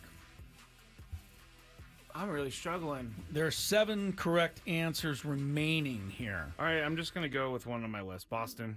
Boston. Boston. You It's would not think. on the list. You would think for sure Boston. 653,000 ranks 25th. I hate this game. I really know you do. hate it. That's totally tough because Boston's a big city under most circumstances. Tony's about to yell out Lake Placid. And it just seems how it works. Well, Poway's got some people, Tony. I mean, you don't want Poway's to got go some too people. They too got far. some people. Yeah. We're going to slide back to Cali on this one. Go back to California. All right. What do you How got? about San Jose? Yeah, San Jose, 13th most. Tony's unreal. He's really good at this. That is correct, Tony. San Jose has 969,000, down from 1.1 in 2020. So they've lost a few people, but still good enough. 1, 2, 3, 4, 5, 6, 7, 8 to 6. 6 correct answers left. Scraby, I don't really want to give you hints, but one city's number 4. Don't give them any hits. They got a lot of teams. Number 7's got teams. Just great, everybody. 10 is open. 12 is the one that doesn't have anybody. 16 and 20. That's who you need. You need one of those, Scrabe, I don't really to stay even in the care game. I know you anymore. don't. I know. He's It's giving up everybody. What about? phoning it in. He's giving up the ghost. Yeah, Tony not only defeats you, he takes your heart away from you. Crushing his heart. Yeah. I mean, it just is amazing to me how Tony is able to win all of these when we know you on a day-to-day basis. You can't remember your water bottle. I will never get over it. This is stuff that's embedded in my head. Water bottle, I'm just carrying it. It's just kind He of. came up with Austin, Charlotte. I'll give him Columbus. Austin. Austin was and Columbus was really good. Okay. So this is the luxury I have of traveling around the United States. He does a do little some bit. traveling. That's true. All right, Skraby, I think you've Here we delayed go, long Scrape. enough Here here we for go, your next buddy. guess. What about Las Vegas? Las Vegas. I don't even care anymore. I just want this game to end. 660. A little short. Little shy. Little 24th. That puts an end to this game. You know what to do, son. Tony wins 8-6. You know what to do, Scrape. Let's hear it. Come on. Let's hear it. Come on. Let's hear it. Fans want to hear it. I'm trying to find it. Everybody wants to hear it. You should Scrape. have it handy. You know the you game's knew going to what the be outcome played. was going to be. Just in case you win, you ought to have it handy. Right. Oh, he's gonna take his time on this. By the way, I did have another one. By the way, well, I'll see how many more you get. Number 4 has. Is it Houston? Yeah, number 4 is Houston. Oh my goodness! What a Number dummy. 7 only has an NBA team. Portland? Nope. No, is it on the list though? Nope. Thank God I didn't say it. Detroit? Detroit didn't make it either. Not a bad guess. DC? DC, no. Boy, Minneapolis? Nope. Cleveland? You would have been out 3 times. Nope. By now. Not Cleveland either. Cincinnati? Nope. Nashville? Nope. Jeez. Nashville's 21st. You were closer. Here are the ones you did not name. Number 4, Houston with 2.3 million. Number 7, San Antonio, Texas. Oh my gosh! I should have said that. 1.4 million. Number 10, Jacksonville, Florida. Oh, I did not. I couldn't think of the Florida place. I kept coming to Orlando, but I knew that wasn't on there. Number 16, Indianapolis, Indiana. I just didn't think it was big enough. I thought about it. And number 20, OKC. Oklahoma City. So you Should've guys known got that. 15 Another to place 20. I've been. There you go. I've driven through OKC. It's a nice town, actually. And just so if everybody wants to, argue or make a case for it, it's according to the U.S. Census, and this is Well, why I hate the U.S. Census, Chris. I know you do. I know you do, Scrape. You lost again. Next time a census person You comes to me, lost again. I'm going to be like, you did me no good in the last Chris's Fantabulous Sports Game Show. Because this will be the last time we ever play this game, so. Why is that? I'd like to have It's $1 not fun for every anymore. time you've said It that. was perfectly fun. It's not fun. It's anymore. fun. It was, Fans love to see you go It was a down. non-sports related thing, and I got another I still crazy category, but I honestly think it's just a little too crazy. I think you should bring it to us. But I think Skraby would like it. That's the problem. Tell us. I want to make it interesting for the people listening as well as for you guys. And so that's why I'm not ready to put that one in yet. I like just beating on him, so however that can happen, I'm all for it. I'm trying to stay calm because the chat is telling me that they're waiting for me to explode.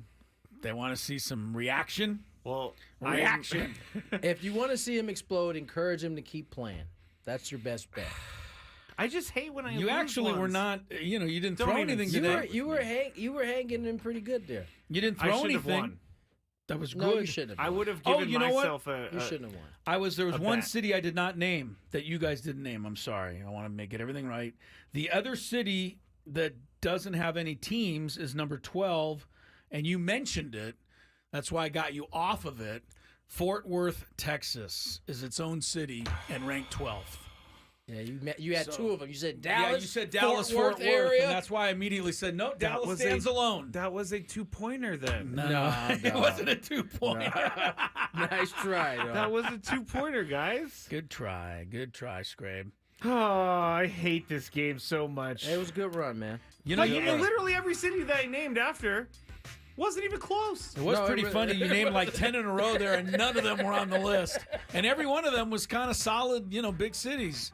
Atlanta's not on there. Kansas City's not good enough. Oakland. Vegas, Vegas didn't make Minneapolis? it. Nallins. Detroit. Nallins. Cleveland. These are some of the ones that are not on that I top thought 20 about list. Cleveland. I'm glad I Cincinnati's didn't say way it. down the list. Pittsburgh's 68th. That's I kind thought of... Pittsburgh was bigger than How about that. St. Louis, 76th?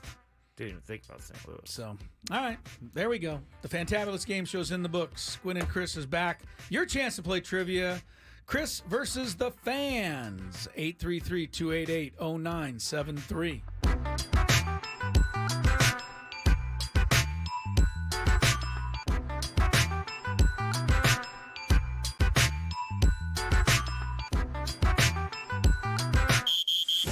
Aaron Rodgers and Devontae Adams look to lead the Jets back into playoff contention when they play host to C.J. Stroud and the Texans. Our coverage begins Thursday at 4:30. The NFL plays here on 97.3 The Fan. Hey guys, it is your old pal Woods. Did you wake up this morning with joint pain? Does it hurt doing the most routine activities? Have they told you it's time for knee or hip replacement surgery? Stop what you're doing and listen. You deserve a life of comfort and ease. No surgery, no meds. And if you're a good candidate for these new treatments, QC Kinetics, they can get you there. I've done it myself. Got both of my wrists worked on and my knee. It has been a game changer for me. They are the nation's leader in regenerative cellular treatments. This is the technology that's giving people like you an option other than surgery. All natural approach. It harnesses your body's own healing properties to treat the root cause of your arthritic pain. QC Kinetics joint pain treatments are life-changing for so many people. Tens of thousands of satisfied patients with more every day. Long, real, lasting relief from chronic joint pain without drugs, without surgery, without downtime. Free consultation at QC Kinetics, 619-614-PAIN. 619-614-PAIN. Once again, call QC Kinetics 619-614-PAIN. Energy-efficient windows, total roofing protection, and exterior house painting. It's all here at Genesis Home Improvements. Licensed, bonded, and insured. 100% financing, no money down. Save 15% today.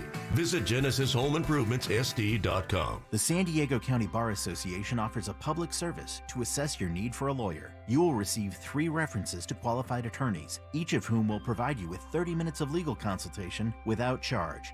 Visit sdcba.org to learn more. O'Reilly! Need a little help? O'Reilly Auto Parts can help. Need advice? We've got advice. No matter what you need, we have thousands of professional parts people doing their part to make sure you have it. Exceptional customer service. Just one part that makes O'Reilly stand apart. The professional parts people. O'Reilly Auto Parts. It's football season, and Uber Eats is dropping undefeated deals on all your game day favorites. This week, score buy one, get one free spicy chicken sandwiches from Wendy's, only on Uber Eats. Craving even more? We've got you covered with game day deals on pizza, burgers, tacos, and more all season long. Uber Eats, official on-demand food delivery partner of the NFL. Order now. Terms, taxes, and fees apply. See app for details.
Fresh off of that spanking I just put on Mr. Skraby in the Chris's Fantabulous Sports Game Show.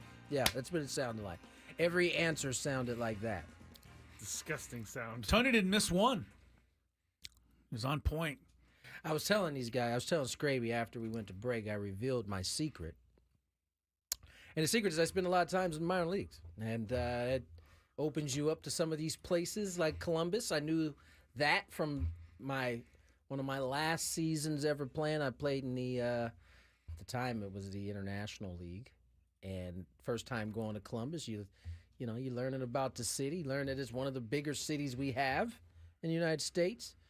Austin, we used to fly into that. Another airport, big airports. That's the other way I remember. You go to these huge airports. They're usually in pretty big cities. Austin's one that you have to go through quite a bit on. Skraby, you're happy to hear all this information, are you not? I'm just mad at my parents now for not giving me the genes to play minor league baseball. Minor league baseball helped me on that one. Oh, Atlanta's not on the list? That's another one that came to me late. You don't have the golf stuff in your Big Five, do you? Atlanta did not make it. Atlanta did not make it. Atlanta not there yet. But Atlanta has one of the biggest airports, biggest airports in the world. Yes, it does. Worst airports in the world. I've never actually been to that airport. It used to be. I don't know. It might have tightened it up now. You see the golf news for? Did you guys see the golf news for 2026? With the PGA Tour's players are. Sounds like the PGA Tour is trying to become more like the Live Tour. Am I correct? It does kind of feel like that. They're going to limit the size of fields. But I didn't take it that way. You didn't take it? How did you take it? Because they put together like stats of how many rounds are not finished due to darkness or something like that, or slow. Is that their idea for shortening the field? Yes, that's one of the major reasons is that they want golf to be done each day so that they don't have to come back the next morning for a putt and then wait 5 hours for their tee time. Here's the other thing that I thought was interesting. They don't want to hand out as many cards either. That was interesting. That seemed to be more like the Live thing to me. that definitely was very interesting. I think they're trying to create more competition. They're trying to Make say, it harder to be hey, a PGA. if you want to be a PGA Tour player, you got to be really good. Like, more so I'm than not mad at that. Before. I mean, that is how you're going to get unless Live is going to lower their standards or keep it where it's Do you have at. to be able to hole out from 115? It would be nice. So you're in, Chris.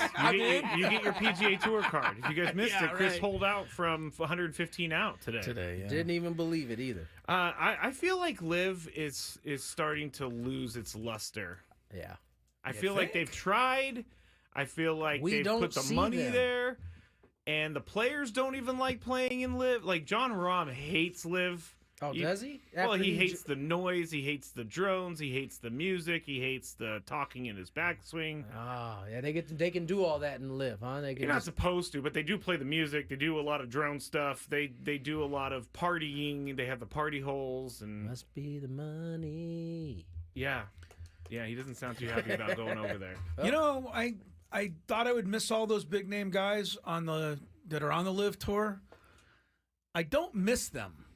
Like I can live without seeing John Rahm golf. It just would be nice if they were all in the same 100%. tournaments. When was the last time you watched a PGA Tour That's event? a great question. Well, the last major. That's what I watched. What's the last major of the year? The Open. Yeah. Yeah, they're on a hiatus right now. I don't even know they kind of slow what do they down do in the now? beginning of the year. I think the new season starts soon, and then they do like a bunch of random tournaments. And then they go into the big stuff starts in the new year when they have the Tournament of Champions in Hawaii, and then they go from there. Yeah, it's been pretty quiet on the golf front here. This was the first little bit of news I had seen. The only other reason I would watch golf is if Charlie's in contention. Charlie Hoffman, yeah, our guy Charlie. Me too. I love. I would stop what I'm doing to watch Charlie in contention. I thought you were talking about Charlie Hull, the one who smoked cigarettes on the course for the LPGA. Oh. I remember her. I do remember that, but no. All right, let's get to some Chris versus the Fan. If you had one shot, one opportunity to take down the human almanac himself, howdy do. Now is your time. Listen to me, this guy is dangerous. Now is your opportunity to win a prize. Well, I hope you know what you're in for. Chris versus the Fans starts now on 97.3 The Fan. All right. Today, you are playing for a qualification for a chance to win a pair of tickets to San Diego State men's basketball season opener against UC San Diego on November 6th. Get tickets at goaztecs.com. The rules: you have to make it through 3 questions. Each question will get more difficult.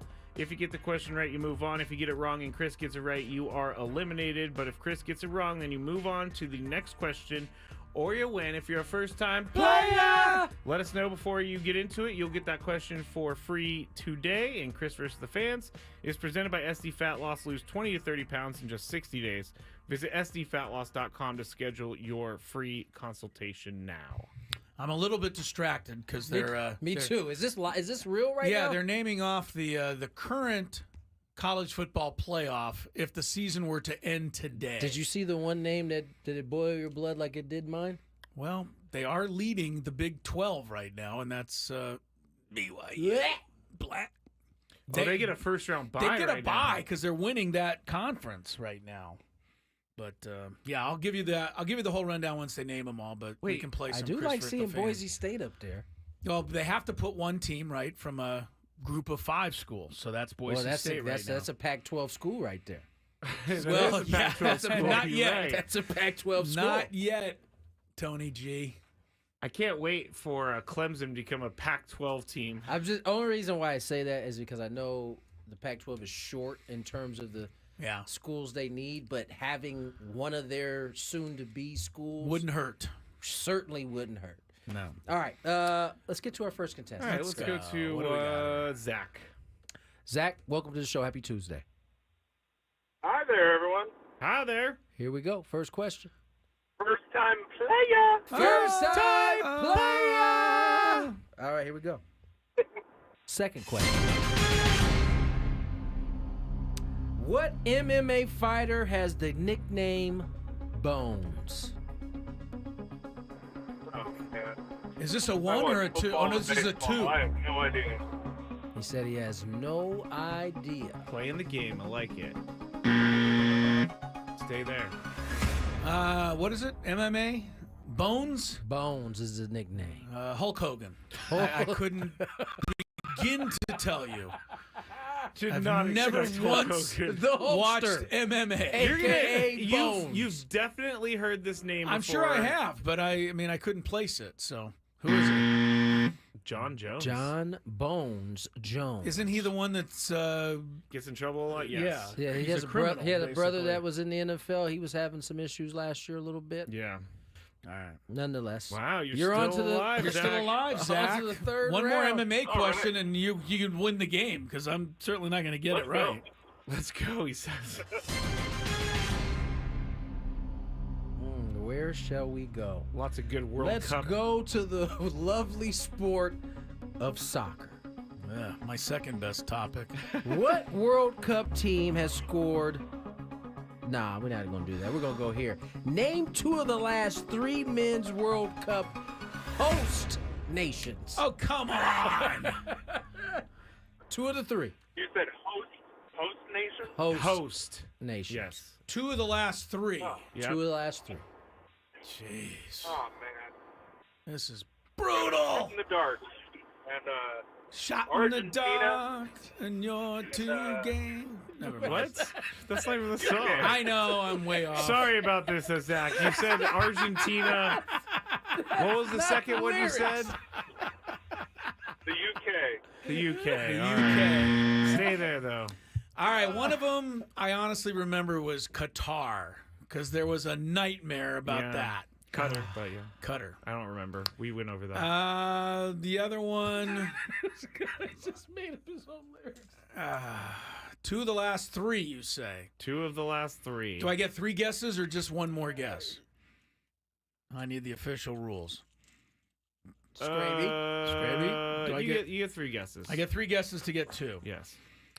I don't know. I seem to remember one in Paris. And for my third guess, I'll say Brazil. Wow.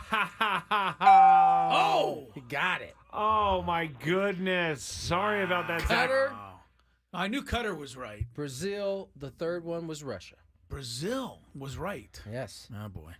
We'll need a new Bad contestant. news, Zach. Sorry about Sorry, that. Zach. Wow. I was already closing out the program. Felt good on Qatar. The other one's not so much.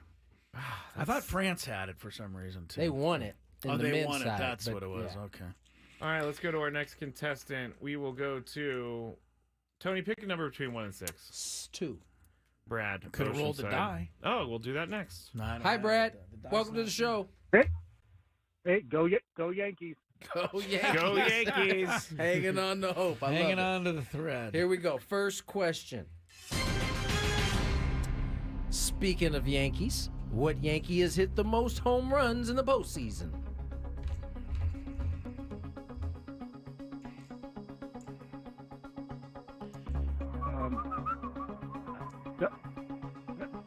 Pilar? I think he said Pilar. Yeah, I'm going to go with Stanton on this one. I'm going to go with Stanton. John Carlo is correct. Although I did think of Soto, but then I remembered that Stanton has been on fire. He has been. Is Kevin Pilar? I don't think he is. He's got a great beard. I will never forget. By the way, as good as Stanton has been, the Yankees dropped him a spot in the order tonight. Interestingly, they moved Chisholm into the 4 spot. Stanton will bat 5th. Why did they move Judge to the 9th? They didn't. He's not in the lineup. I said, why didn't they? I said they didn't. He's not in the lineup. He's in the kidding. lineup. I was going to say, like, wow, they're going to bench him? That would Benching be him. all-time panic. In center field tonight for the Yankees, Trent Grisham. Grisham. Well, I mean, Grisham. I think Trent might have a better batting average than Aaron Judge does at this point. We digress. Let's get the next component. Do you have the die? I don't. So One Tony's through going to have six. to pick one. I I don't know where it is. David. David, welcome to the show. How are you? Hey guys, how you doing? We're doing well. Here Hi, we go. David. Good luck. First question. Thank you.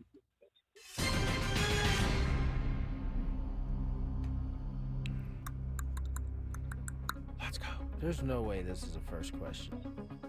So I'm not going to ask it. What year is Aztecs QB Danny O'Neal currently at San Diego State? Say that one more time. What year is quarterback Danny O'Neal What year in school? in school? Oh, I think he's a freshman. Yeah, there you go. Nice Nice work. job. See, that's simple, David. You got a right answer. That's simple. Question, lucky. question number 2. What year was Aaron Rodgers drafted by the Packers? Oh, boy. What year? That's only a 2? Wasn't it 1998?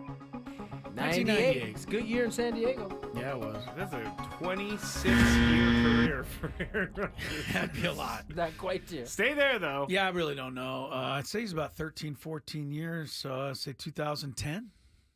Just a guess. Also Wow. incorrect. Still alive, David. 2005.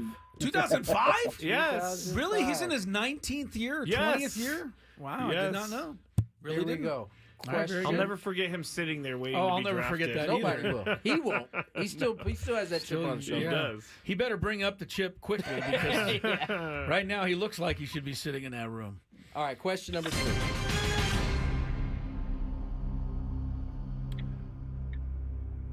What team did Argentina beat to win the 2022 World Cup?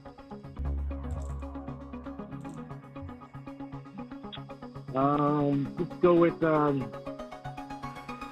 Mexico. Mexico. It's a good guess Stay because there. it's wasn't a possibility. France is always there. Spain is always there. Portugal. Did they play? They didn't play Argentina. Or Argentina played Brazil. That would have been too crazy. South America would have fallen off the globe. The Yeah, that'd have been conversation. too much. Argentina beat. I don't remember. France. I can't stop. He goes Sorry, through all David. that him and Han, and then he picks the right one. I think we got to go tiebreaker. Tiebreaker. That's why. That's why Skraby hates me right there. Who's our Sorry about that. athlete? John Stockton. Oh, okay. John. We randomly talked about him in the break. But Gonzaga's I love own. All right, let's get our next contestant. Can anybody put a picture of John Stockton in their mind without the short shorts? Absolutely not. God, he only comes in short shorts. Short John Stockton. Can you imagine if he was playing during like the long short days? Oh my he God. would never. He couldn't. Well, he did. He played. I mean, he played against Jordan in the NBA Finals. Jordan already had the long shorts but going. he didn't know. No, Stockton didn't. Oh, I'm no, saying, you're right. Yeah, like okay. Stockton was still in the booty shorts. Yeah, he was. Always. Booty shorts. NBA All right. Hall of Famer. Next contestant, 1 through 6, Tony. Uno. Gilberto. Gilberto, welcome back. I'm on the air. You are on the air. Hola, muchachos. Hola, muchachos. ¿Cómo están? Muy bien. You're very bien. I'm very good. I'm very happy. No, that's right. Gilberto bleeds Dodger blue. Tonight. Yep. Dodger blue. I called it. Whoever won the Padres Dodger series World Series. They were the two best teams. Well, a lot of us felt that way. I think we're seeing that now. Yeah. And I'm just waiting for the Dodgers to close it out tonight. And that's it. The odds are that they will. We'll see if you based on recent history. We'll see if you can close this Chris versus the fans out here. Yes. Let's ask a question about John Stockton. Mr. Stockton. All right, Chris. How many? Don't ask him about assists because he might know that.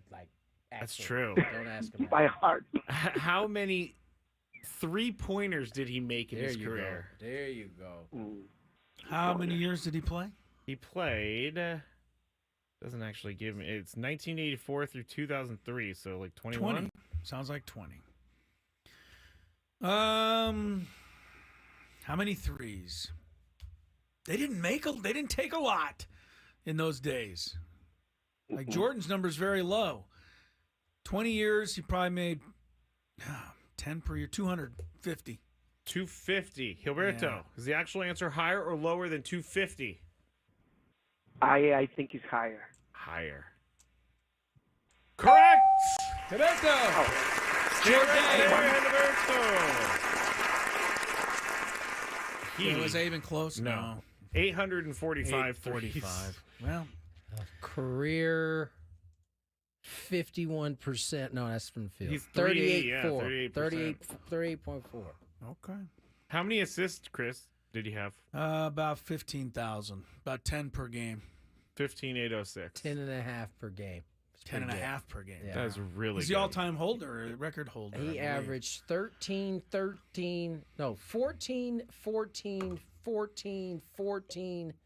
14, 12, 13. Consistent. Yeah.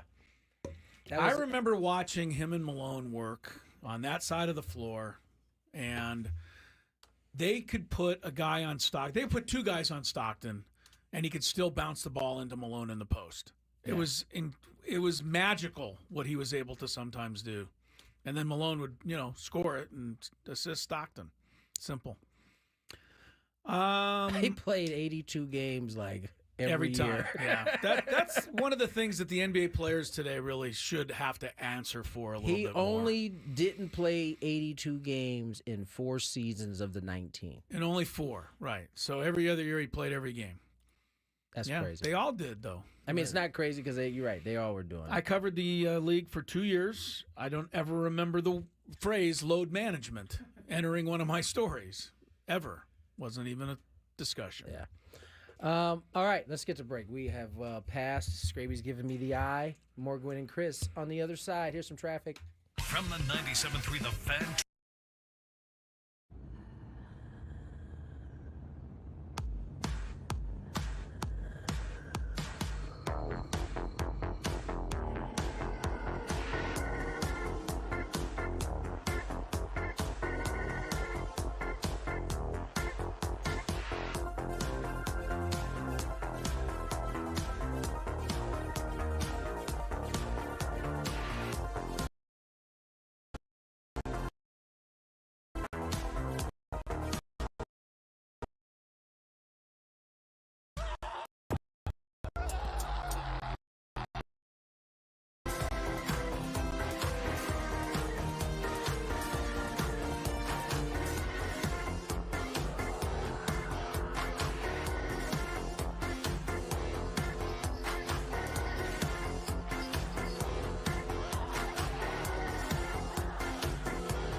All right, rolling back here. Congrats to Gilberto. You know, Gilberto, we really do like you on this show, but it's tough to hear you today. Sorry to say. He's always so happy, though. So he's a good guy, right? I mean, I don't want to root against Gilberto, but I must. Quick NBA note. We talked about this earlier in the year. Joel Embiid is still out of action. He hasn't played yet. Sixers say he's not really going to ever play, or he's never going to play back-to-back games, the whole thing. NBA fined the Sixers. I don't know what this is going to do. How much did they fine him? They might as well fine him a nickel. They fined him $100,000. I'm pretty sure ownership will be able to drum up that. All they have to do is take the money from parking one game. That will cover it. That and beer sales. I don't even know if it's a full game. Just like the first 45 minutes, it probably covers that. I don't remember what did they say. Nick Nurse and basketball operations guy Daryl Morey said, quote, they made statements that were, quote, inconsistent with Joel Embiid's health status, and they were in violation of NBA rules. Great. Joel Embiid is still not playing, right? Nor is there really any timeline for him to play. I guess the real thing is we'll have to pay attention when the back-to-backs come, because that's what they were saying. They said he will not do it, right? So now they're saying that's inconsistent to what his health is. So if he doesn't play in back-to-backs, we'll have to revisit this. You know, I give Skraby a hard time when he gets into this harangue about guys making millions of dollars and not playing. But there is a lot of me that does agree with that. I mean, I just get in there. I mean, you're making how do you look at yourself in the mirror if you're Paul George and you've signed an ungodly contract? What did he hurt? I think we have to go back to the last postseason. A bone bruise in his left knee, He basically played on one leg that whole postseason, and everybody was basically like, well, if he's healthy, this is a different series. But he wasn't. And so the question is, can he get through a full season healthy? Apparently not. And the proof is in the pudding at this point. It's not like Joel Embiid is in his fourth or fifth year in the league. Joel Embiid has been in the league for a long time at this point. And I don't know. Let's pull up his baseball or basketball reference and see how many games, the most he's played in a year. Here we go. Joel Embiid. 10? 20? Did he make 20 1 year? I can't. He won MVP 1 year, so he must have played a few games that season. All right. The most games he's played in his career is 68. That's 14 shy of all of them. He's gone 31. And this is after the first 2 years where he didn't play at all. Those were his first two seasons. He goes 31, 63, 64, 51, 51, 68, 66, 39 last year. Yeah. Well, he's on his way to about 10 this year. What year did he start, Tony? 2014. So what year was it? 2012? The Aztecs went to Lawrence, Kansas, and beat them with him there. And I remember watching and celebrating and wondering, why is this guy going to be like the second draft pick? He's not anything at all. Boy, was I wrong. Yeah. He's really good when he's playing. He's certainly him when he's on the floor. Yeah, he's that good. Yeah. But, it's frustrating, I'm sure, to fans of the 76ers and just other fans. I don't know how you couch it in the NBA unless you're a season ticket holder and you're just kind of going to every game as it is, or you own tickets through a corporation, which a lot of people do, and that's how they sell a lot of their season tickets because they're so expensive. There's not a lot of individual season tickets out there. But my point is, how do you couch it with yourself to sit there and say, okay, I want to go to a Laker game, like you and I decide, Tony, or you and your family decide you want to go to one Laker game, you want to take your kids up to L.A. one night, get off the show early. You want to take them to see a game, see LeBron, the whole thing. What team do you pick as their opponent in terms of hoping that the players you're paying to see play? At this point, it's really tough to do. I'm going to do my research, and I'm gonna pick the guy who values playing. And you know the ironic thing is, it's a lot of the older dudes who are playing, like your guy DeRozan, doesn't miss very many games. You're right, yeah. LeBron doesn't miss very many games. I know Skraby was trying to put that on him yesterday. It's not the case. What did I do? Trying to put the load management on LeBron. The Trying to lay it at his feet. I mean, I thought, I'm being honest, I thought that he was the one who invented load management. No, not even close. Not even close. Okay. That's what I would do. I would pick one of those guys I know is going to play. Damian Lillard, does he play most of the time? Who does play most of the time? Anyway, the Sixers are off to a 1-2 start, but that's not really the Sixers. Completely different team. Yeah, they're completely. When those guys are in. All right, Big Five is next. Stick around. Ben and Woods on the Fan.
Yes, sir.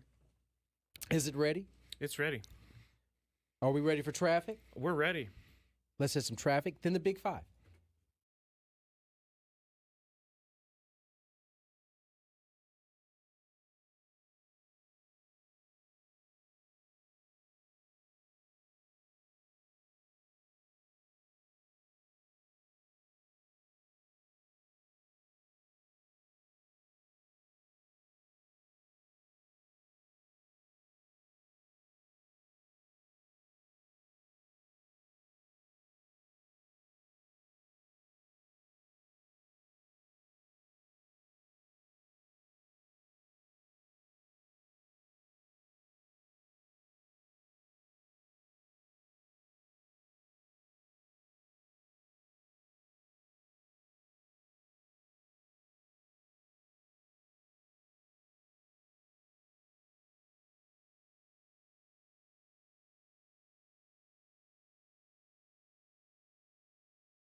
Big Five is brought to you by Summit Subaru of El Cajon. See all the 2 ways to save right now at summitsubaru.com.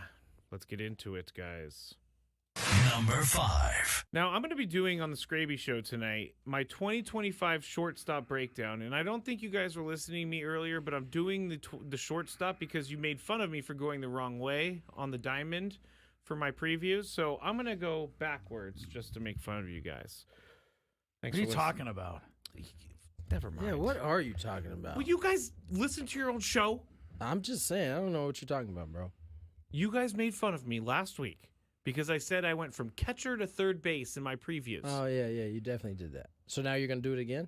So now I'm just going to continue with whatever I want. I wish I had the last minute of my life back. I really do. I'm going to be doing the shortstop breakdown on the Skraby Show. I have 4 different options for the Padres currently, but I will tell you all those 4 on the Skraby Show. So, Tony, you're up first. Where does the 2025 shortstop come from? Are they in the organization? Are they a free agent? Or are they going to be traded for? Well, my friend, I think that we'd have to say it's in the organization.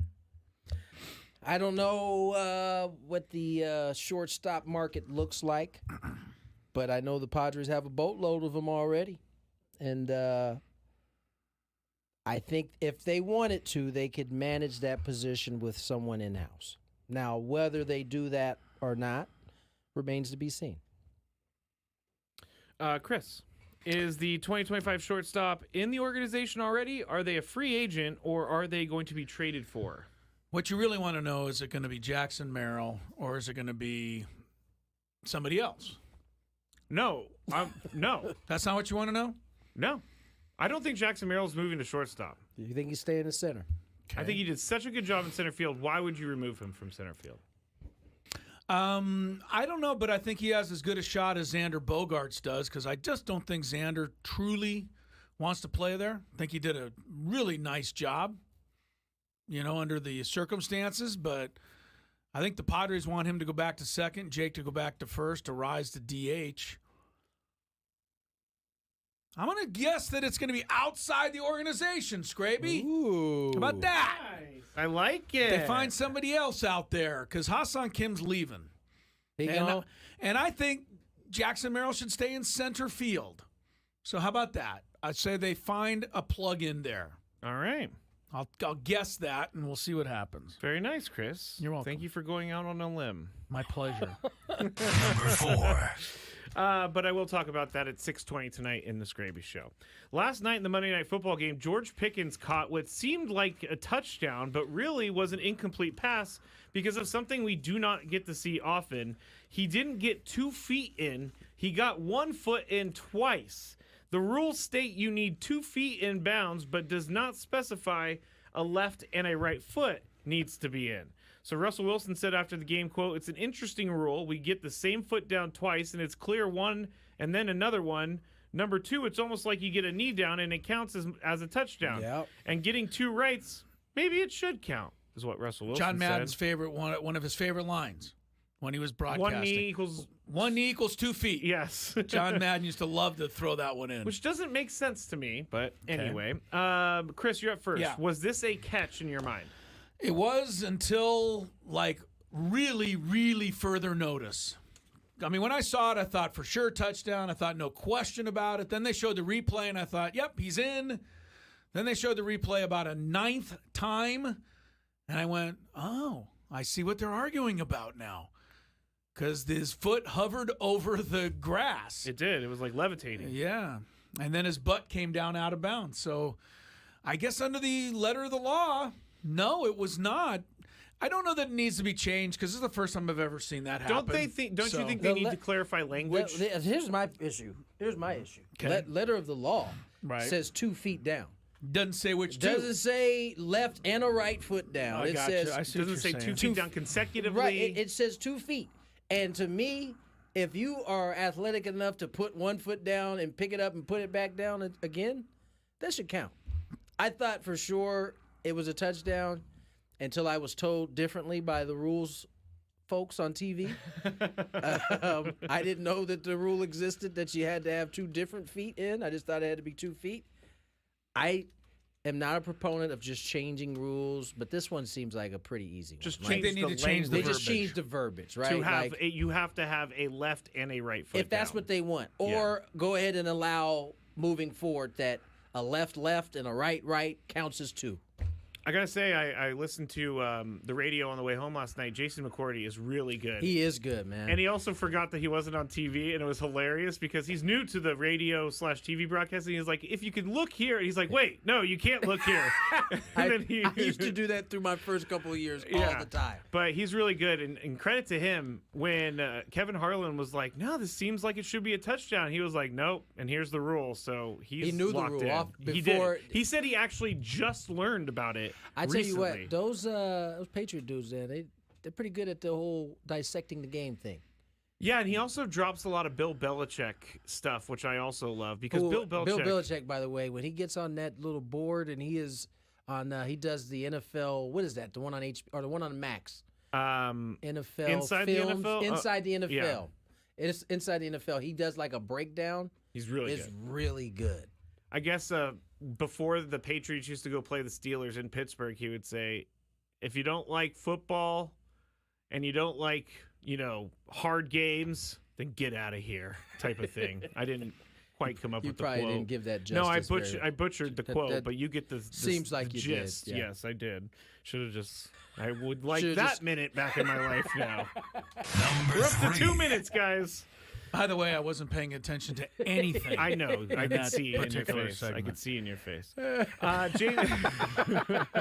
I do get to look at your face in the camera.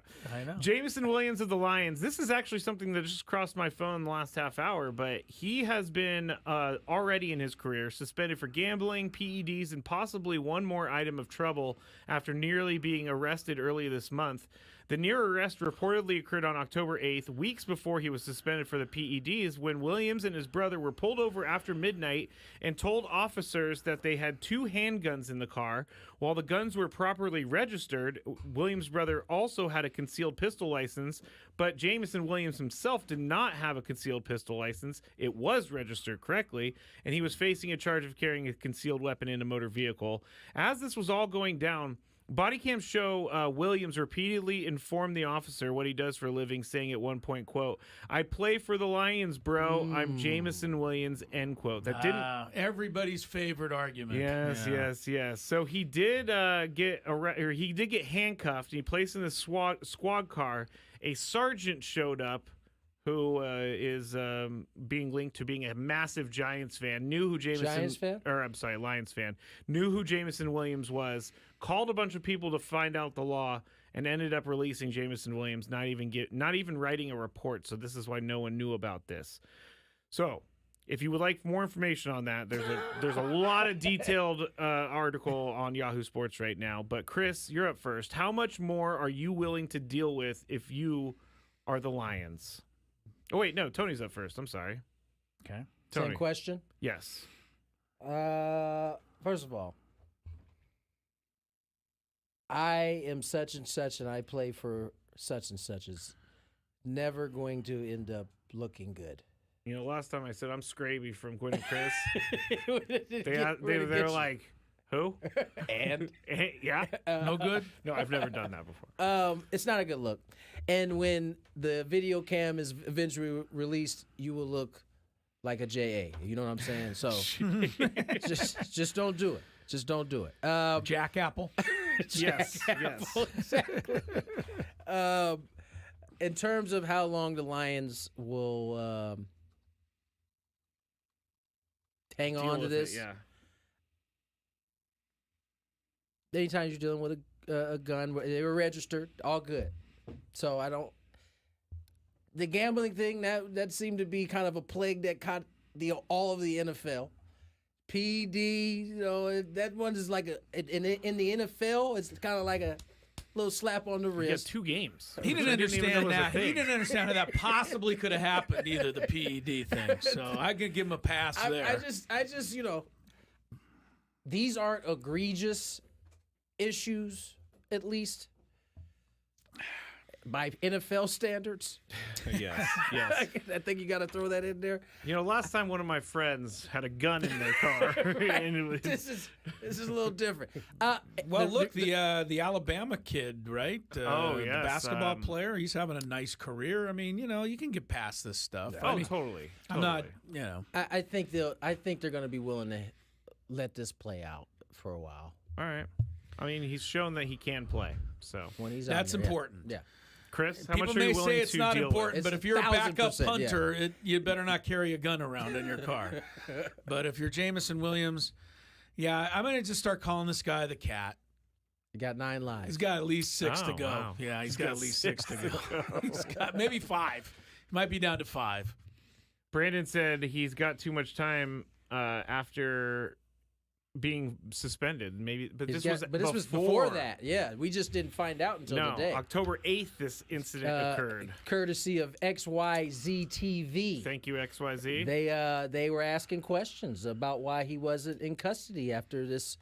As they should. Exactly. That's what the media is supposed to do. As they should. But did they Investigate it. explain that he's Jamison Williams and everything's cool? Well, clearly they explained it to us. That's how we found out. Yeah, true. Number 2. Michigan quarterback Jack Tuttle announced yesterday that he is medically retiring from football. He's a 7th-year senior, and he played in 2 games for the Michigan Wolverines this season with 1 start. During the offseason, Tuttle underwent surgery to repair his UCL in his throwing arm, and Tuttle said the arm didn't fully recover and that he continued to have ongoing issues with it.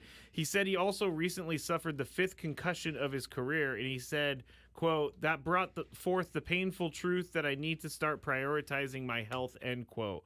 Tony, you're up first. Or no, Chris is up first. I'm all confused. Yes. Is this decision easier when you don't have an NFL career ahead? I would say so. Jack Tuttle's from San Diego. I'm almost positive. I'm trying to find his bio here and see. Yeah, Mission Hills High School. Okay. I believe he threw passes to Chris Olave. Oh, wow. Either they were the same time or really close, but I remembered that name. So Jack Tuttle, 25 years old now. But, yeah, I think so. Tua's, had bites of the apple, and, this is what he wants to do. They need that cheese. Jack Tuttle. It's very easy. I mean, it's not easy, but once you can make that call to go in another direction, if you haven't been there, it's easier, for sure. Tony, what about you? Do you think Let's this keep is it easier? because I'm glad that you brought up Tua in this. Tua just signed a pretty big deal. Yeah. In his contract. Yeah. He's got to play in order to get that money. And if we are all tasked with just saying, all right, I just got to play another 4 years, just get through another 4 years or whatever it is contract is, with all these got going on, how many of us would be like, I'm gonna push through this. I'm gonna try to get through this. I would. Well, everybody's been critical of Tua, right? 90% of people have come out with the high horse thing that 100%. this guy's got to quit. 100%. So, I think that's the fun thing to do, but I think if we were in those shoes, most of us, you're gonna take that risk. That's life. That's generation changing money right there. Yeah. I really agree with Tua to the extent that every game you play in the NFL, there's a risk. 100%. There has to be. All of these guys, these wide receivers going across the middle, They can be going across it for the final time any day. I think you can only play that sport at that level if you have that kind of mindset. I think you're right. That's the only and way we don't have that mindset. No, we the do rest not. of us. So that's why we're all criticizing. I'm sorry. What was your original question? I got off You've track already there. answered it. It's all good. What was it anyway? Is the decision easier when you don't have an NFL career ahead? Yeah, it is. Number 1. We had another athlete statue unveiling that surprised everyone because the statue looked nothing like the athlete, and the Heat unveiled a Dwayne Wade statue, and a lot of people think it doesn't look anything like him. I'm one of those people. D. Wade's not worried though. He was asked about the statue not looking like him. He said, "Hey, quote, he didn't say hey, if I wanted it to look like me, I just stand outside the arena and you all can take photos. It don't need to look like me. It's the artistic version of the moment that happened that we're trying to cement." End quote. Wade was involved in the creation of the statue, which took about 800 hours to complete. The moment was taken from a game against the Bulls in 2009 after Wade hit a buzzer beater to lift the Heat to win in double OT. Chris. Yeah. Does it matter if a statue has no resemblance? Yes. No resemblance. I don't know. Yeah, this is bad. I mean, I appreciate Dwayne Wade saying what he said. It seems to me that he didn't have a look at this before they unveiled it. He said he had a direct. He was he directly couldn't involved. Possibly have seen this and greenlit it. Maybe he felt bad when he saw it. Like, I can't tell him this doesn't look like me. It is so not like him that he's right. Why don't I stand outside so you can take a picture? You have to stand outside so we can take a picture. Otherwise, we don't know what you look like. It's like, because the statue isn't I it. thought Dwayne Wade wore number 3. He did. That's him. Yeah. Who's that guy over there? It's really poor workmanship, I must say. And I'm not an artist, but anybody can see that. I don't understand why they don't find somebody who's done a good big Maybe statue. it's just that's really difficult. It might be. I think they all try to find these new artists, and I love his. It's an artist interpretation of No, me. it's Nah, not. that ain't you, dog. It's not working. I love all the pictures and memes around the internet. Like one of them is his face as the face of Oz, the statue's head. All right, when we get back, World Series is almost underway. Luis Arraez, a correspondent at the World Series.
Skraby was telling me that there's been a little pushback on the newer style open that we use once in a while.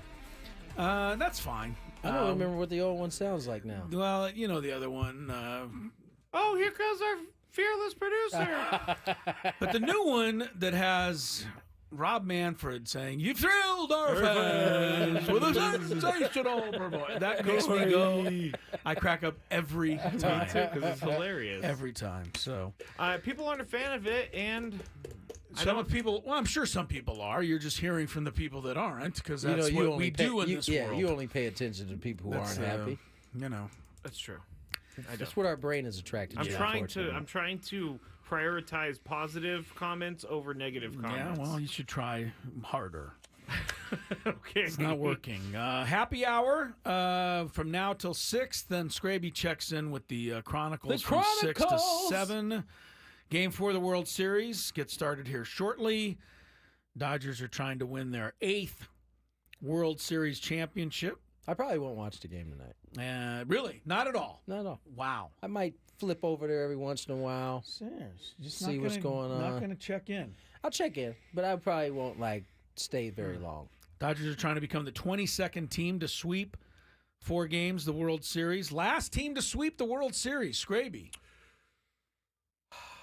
Would it be the San Francisco Giants? How about that? 2012 against the Detroit Tigers. Against the Tigers. They got my guy P and Prince and. I was like, huh? No, not my guy. My guy. Well, P. the real story of that World Series was the Panda hit 3 home runs off of Justin Verlander in Game 1. Pablo was. The even bigger thing that I remember was Sergio Romo, 98 years old, coming out of the bullpen to be Bochy's closer nailing down every game like he was, just spinning that slider. Mariano Rivera. He was. Yeah. Dodgers also swept the Yankees 4 straight in 1963, so they're trying to do it for a second time.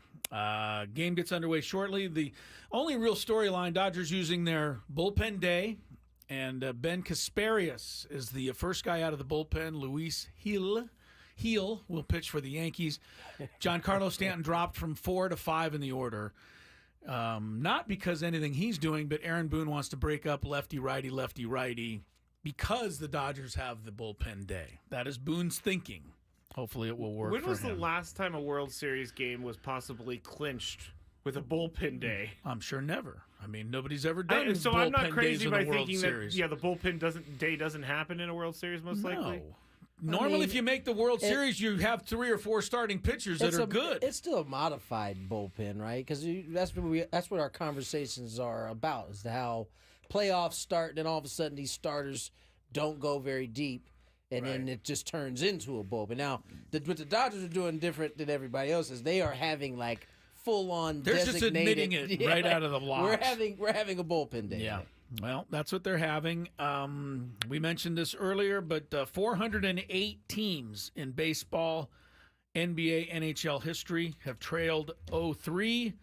Only 5 of the 408 have won. So that is the mountain ahead of the Yankees. A couple of football notes before we roll along here in the final hour. Get you caught up. Colts are benching Anthony Richardson, their quarterback, who tired gate got out of just took himself out of the game. Said he was tired the other day. Now let me play devil's advocate. Go ahead.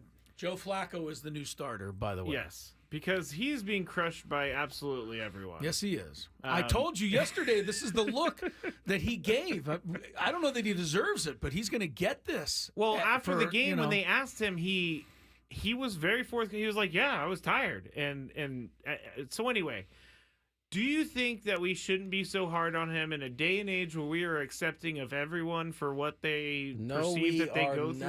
Not in sports. We're not.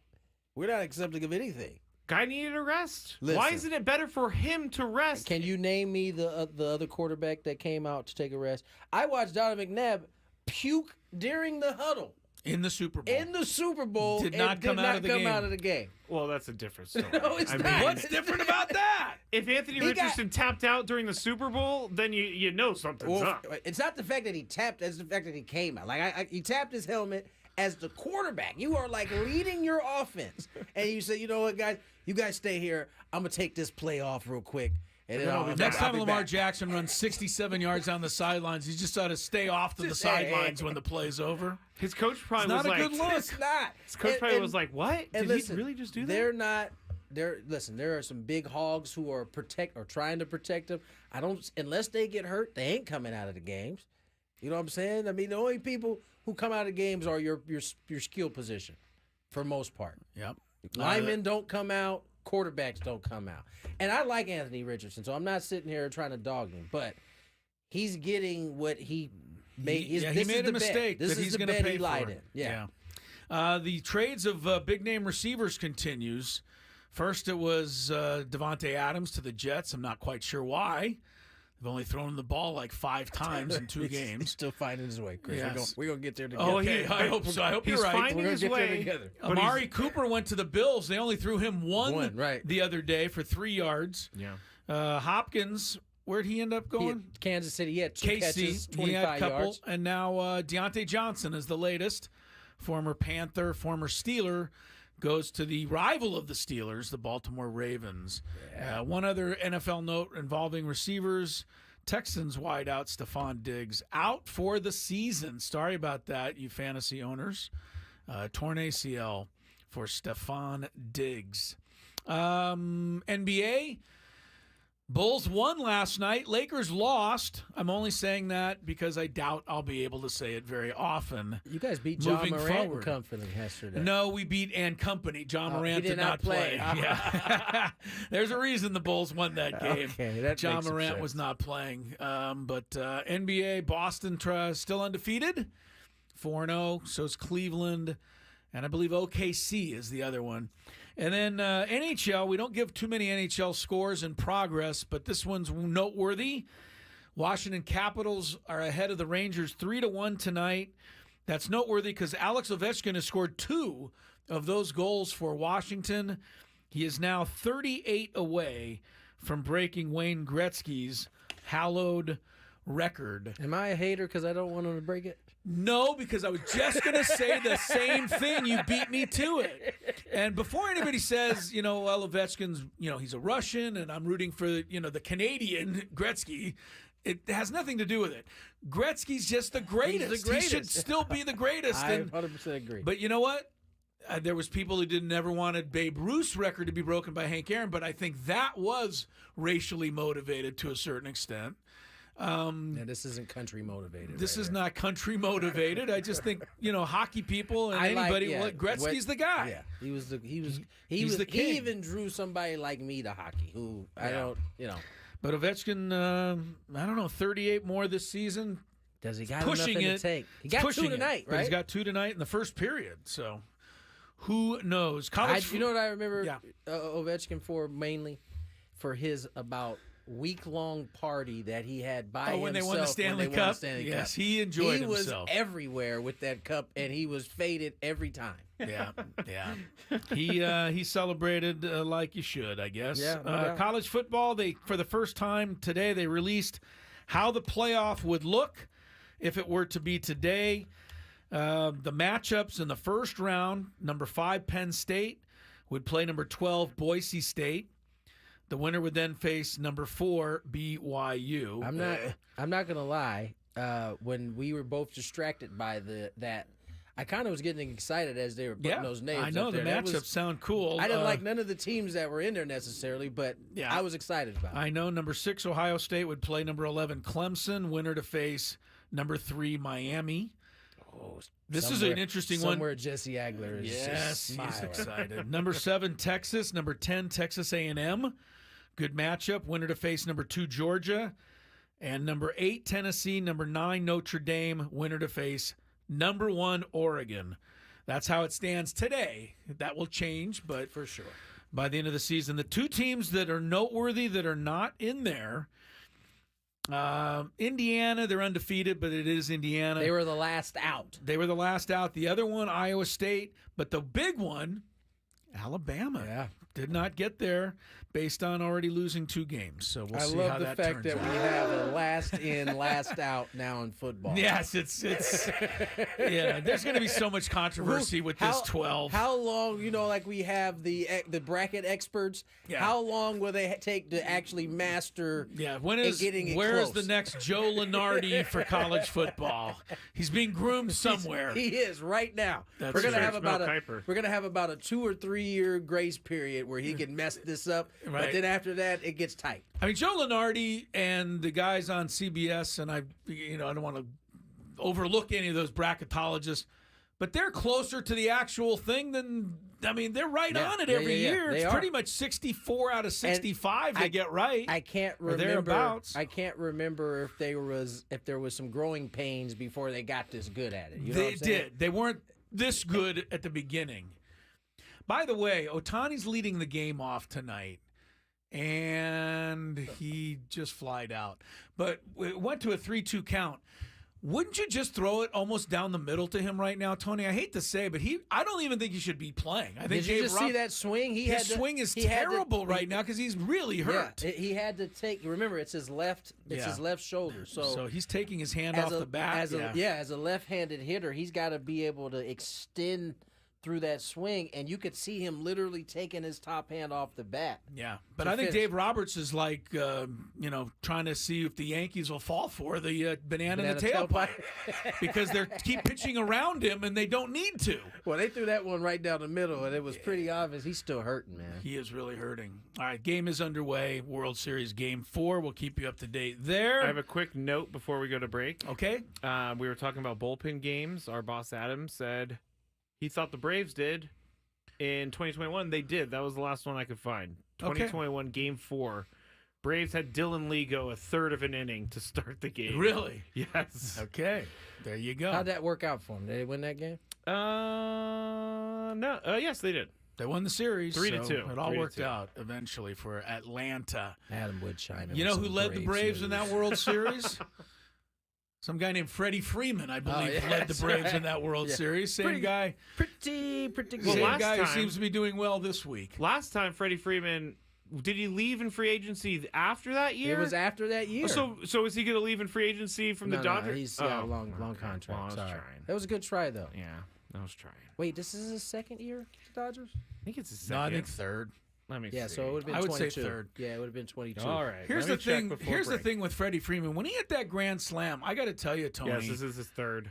When he hit that grand slam after Game 1, I got a little teary-eyed, and I did because of what happened with his son.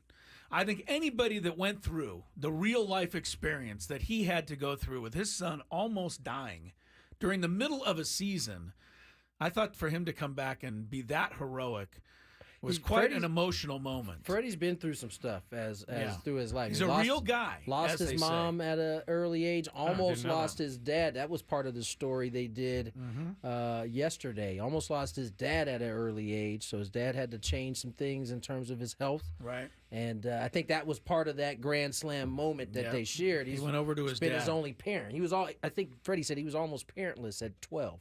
Wow.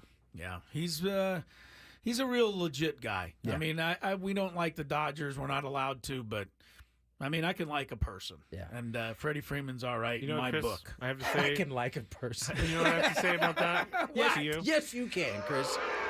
Okay.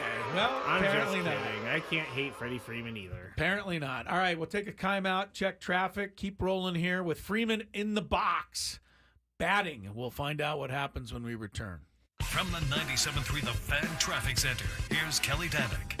Traffic is sponsored by the Ajas Casino and Resort. Got a few problems.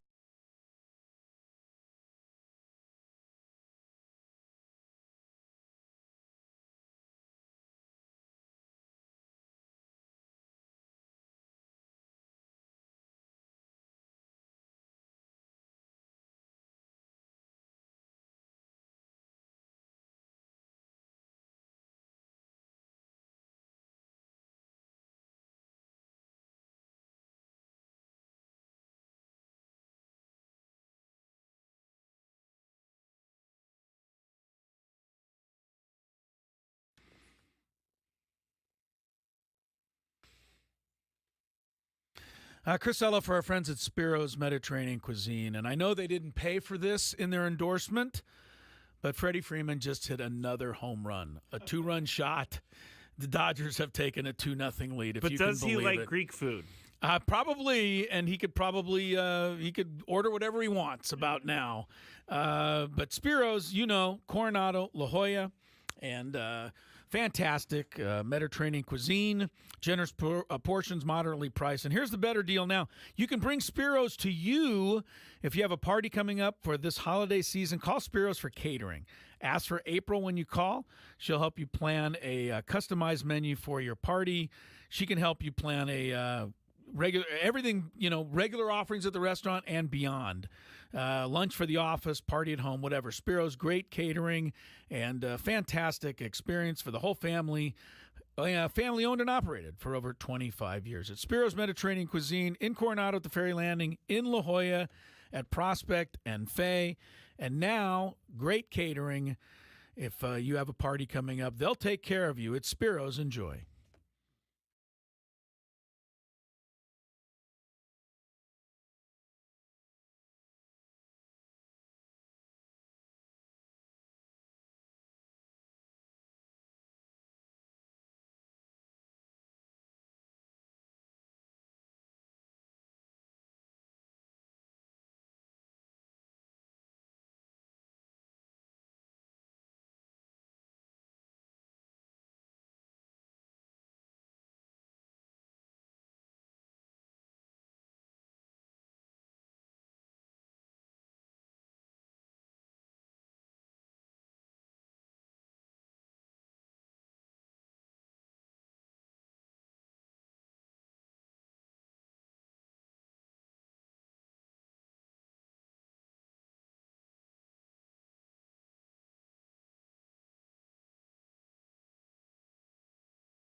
Well, since we left, Freddie Freeman. I told him during the commercial. I couldn't help it. If those, I had to tell him during the commercial. For those who might have missed Skidini Chris in his commercial there,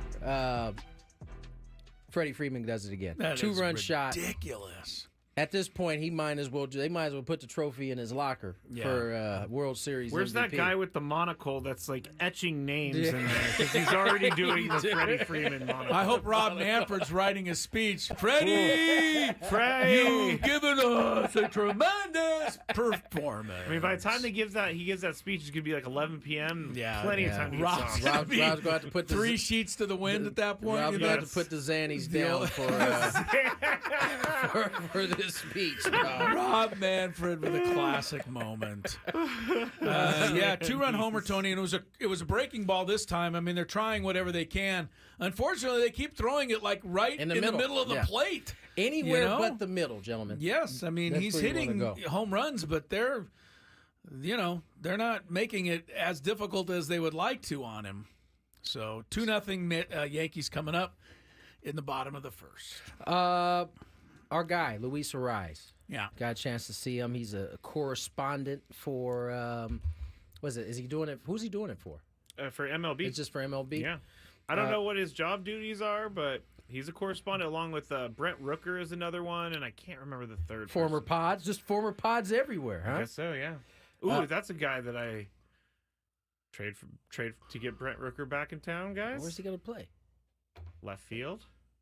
So you giving up on Jerickson? Bye-bye, I'm Jerickson? not giving up on Jerickson. You're saying bye-bye, Jerickson? No. Maybe you're going to move Jerickson to shortstop? He probably could play it. Well, no, I don't think so. I would trust him there. Jerickson the catcher. Anyway. Do you guys remember? Oh, you weren't there that day. Someone called in and was like legitimately serious about getting my thoughts on moving Jake Cronenworth the catcher. I was like, he was an emergency catcher at one point. I guess that's true. And a pitcher. He can play anything. Anyway. He could pitch. Yeah, because the first time we ever interviewed him, we talked about how is it to be a pitcher and a shortstop. I remember that when he came over from Tampa Bay. We would think we were such bozos if we went back and listened to those interviews, knowing what we know now. Yeah. Because it turned out nothing like we thought it was. That was before his breakout, right? Yeah, for sure. He was new to spring training at that point. We were kind of disappointed that they were giving him to us for an interview. We're like, can't we get somebody better?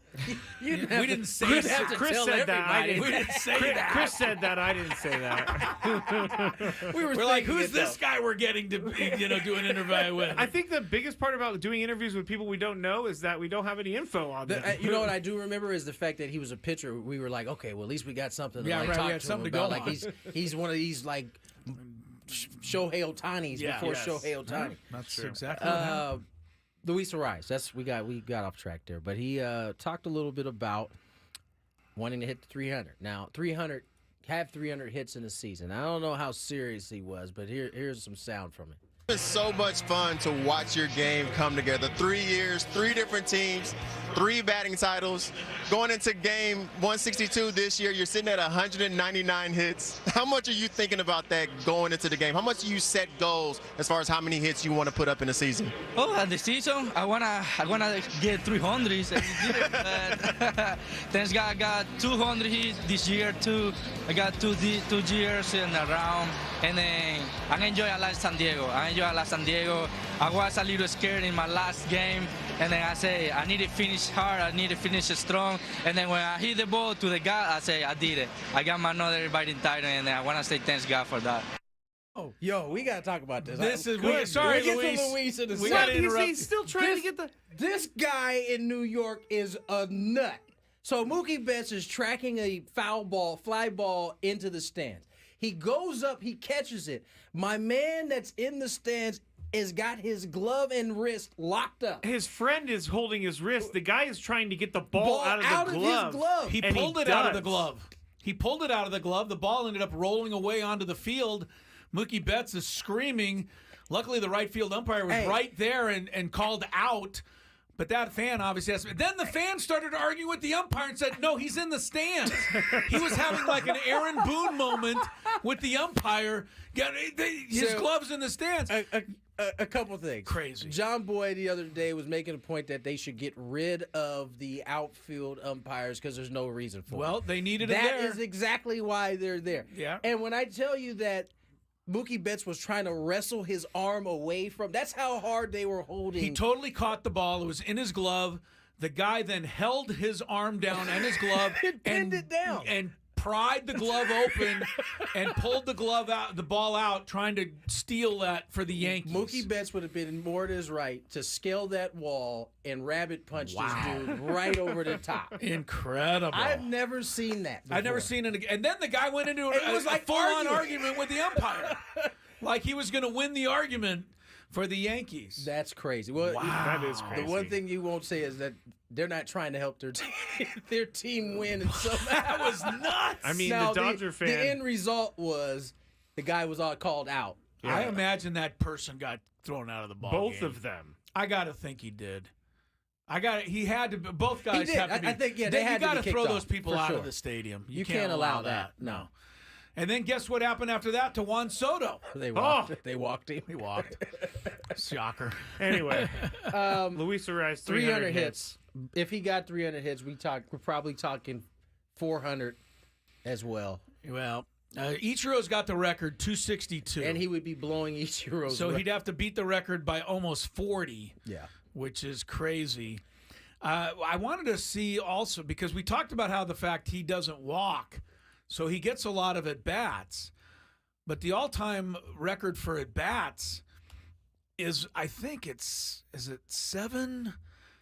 I'm trying to find it here. That's why I'm trying to. While you're trying to find it, hesitate. Here it is. This hour on 97.3 The Fan is brought to you by Buffalo Wild Wings. Buffalo Wild Wings is football. That's not supposed to be till next segment.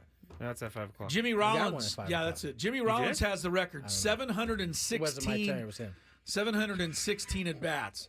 So, if you went 300 for 716, you'd be hitting about 410, 415. That would be incredible. That would be crazy if Ariz could do that. All I know is that it sounds like he really wants to play in San Diego. This He loves though, it here. This next one, I think people need to hear.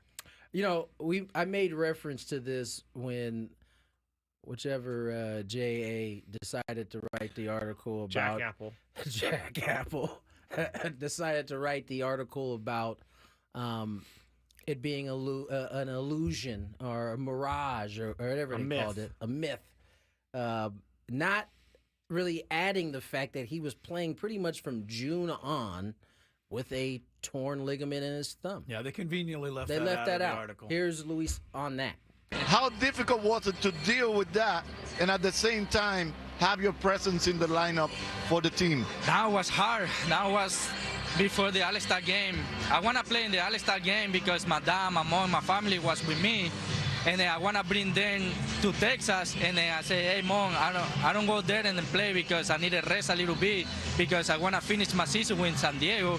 And then my mom say, hey, son, go there and enjoy and then get back strong. And then I say, okay, now I prepare my mind to get ready. And then I feel a lot of pain in my thumb, but I say it's mentally. It's mentally. I just want to go there and enjoy and try to do the little thing to help the team win. I don't know who hears that and thinks, I don't want him on my team.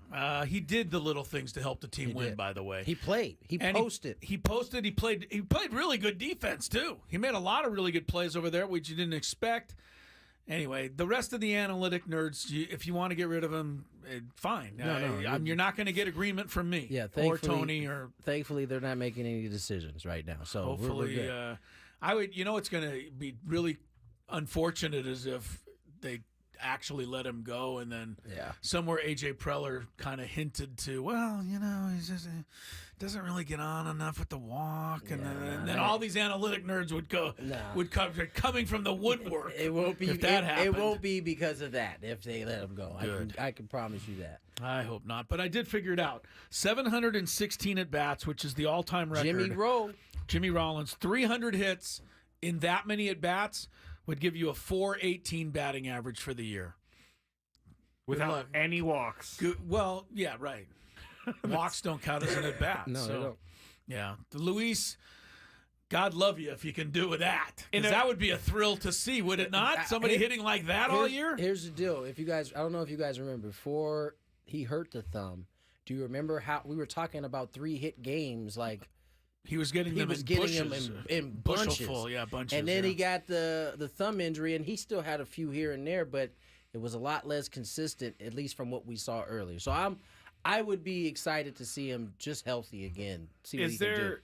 Real talk, is there part of the Padres that are going to say, hey, we need a little bit more walks from you? No, they're not going to change his approach. No, why would the you? Padres have been asking. The Padres have been really good at letting guys be who they are, right? And it's worked for them. So I hope. I think Mike Schilt, I said almost Mike Judge, who is the creator of Beavis and Butthead, I believe. Yeah, I think so. Mike Schilt does a really good job of letting guys be who they are, and I think that's a positive. I think it's important to remember why the Padres had the success. Now, ultimately, it didn't go well those last 18 innings or plus, whatever it was. Yeah, 24. But 24 to be exact. Sorry. But they were successful most of the season because they have different type of guys. They don't have one of the same dude up and down the lineup, which made it tough until those last 25 innings. Let's get to 24 innings. Let's get to break. Scott Miller joined us earlier, New York Times. You get a chance to hear it next here on Gwynn Chris. Hi, San Diego sports fans. Head to your local Buffalo Wild Wings to check out their Tuesday.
Freddie Freeman homers again.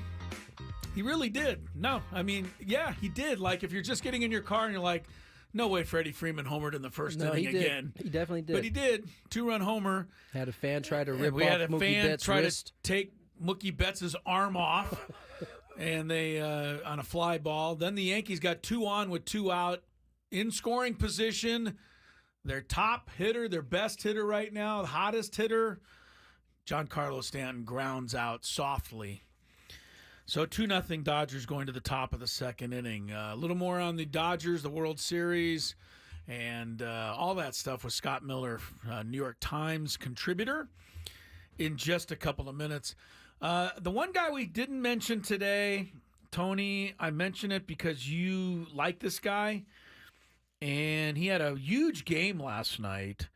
Paolo Banchero. Ooh. Did you see that one? 37 in the first half. 37 in the first half. 50 piece to Ended end up with it. the 50. Yeah, Orlando's got a nice young team, or they've got at least one nice young player. No, in him. they got a nice young team. Remember, Yeah. they got into the playoffs last year as, I believe, an 8 seed, 7 seed, somewhere in there. Yeah. It's hard to remember because the play-in tournament, they don't does- call that the playoffs, but to me should it be is. the playoffs, right. Right? Remember the play-in tournament? LeBron James, didn't he get like 60 points or something? Oh, no, wait. Who had their career high for the Lakers, I think, in their play-in tournament? Was, and then it doesn't count. It was. They don't even put it in the statistics anywhere. Was it Rui? I can't remember. Hachimura? I have to look back on it. But Somebody had a big game. I do remember yeah, that. I remember somebody had a huge game, and then it doesn't count. There's no statistical designation for those play-in games in the NBA. The play-in tournament, or whatever it's called. Yeah, we won that. In-season tournament. You know what else is coming up, Skraby? The in-season tournament. tournament. Couple weeks away. No joke. Thought that's what you guys were talking we were about. talking talking about the the play-in tournament to get into the playoffs. Yeah, That's now so we're far away. I know. Yeah, but you're talking about the in-season tournament, which was won by The Lakers. the But it was Lakers, the most... and they hung a banner. They did. We don't I'll need to say talk- one thing: we if don't the, need to talk if the about that. Bulls are able to win the play-in tournament, I would say hang a banner too, because It's been a they're not while. going to be doing anything else.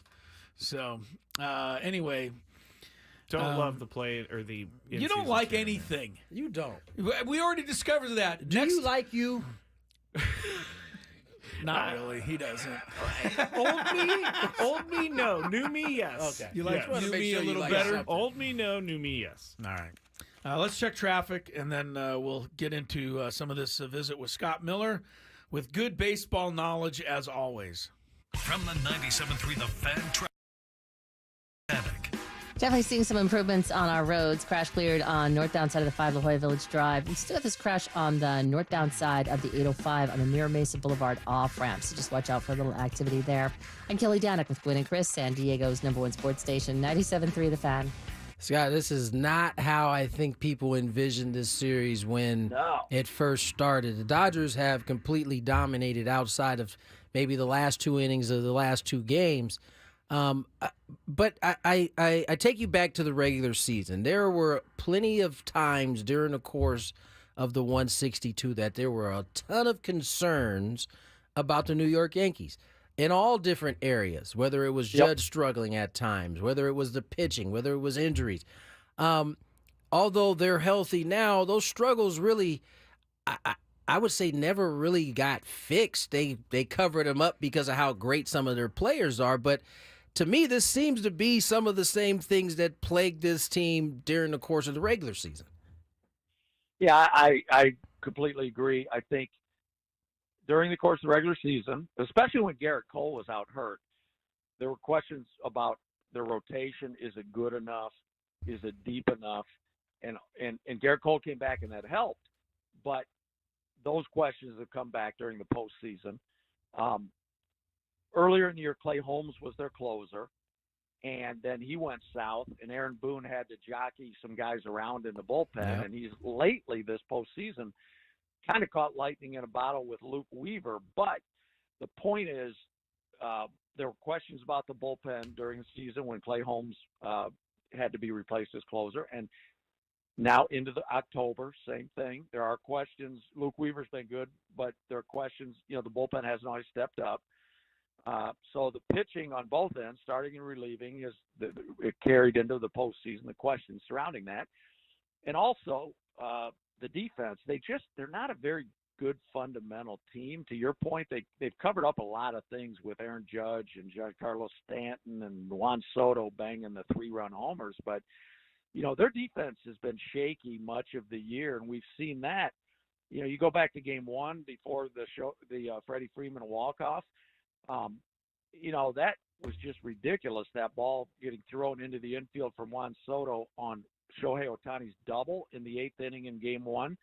That's the one that bounced short hop Gleyber Torres. He botched it.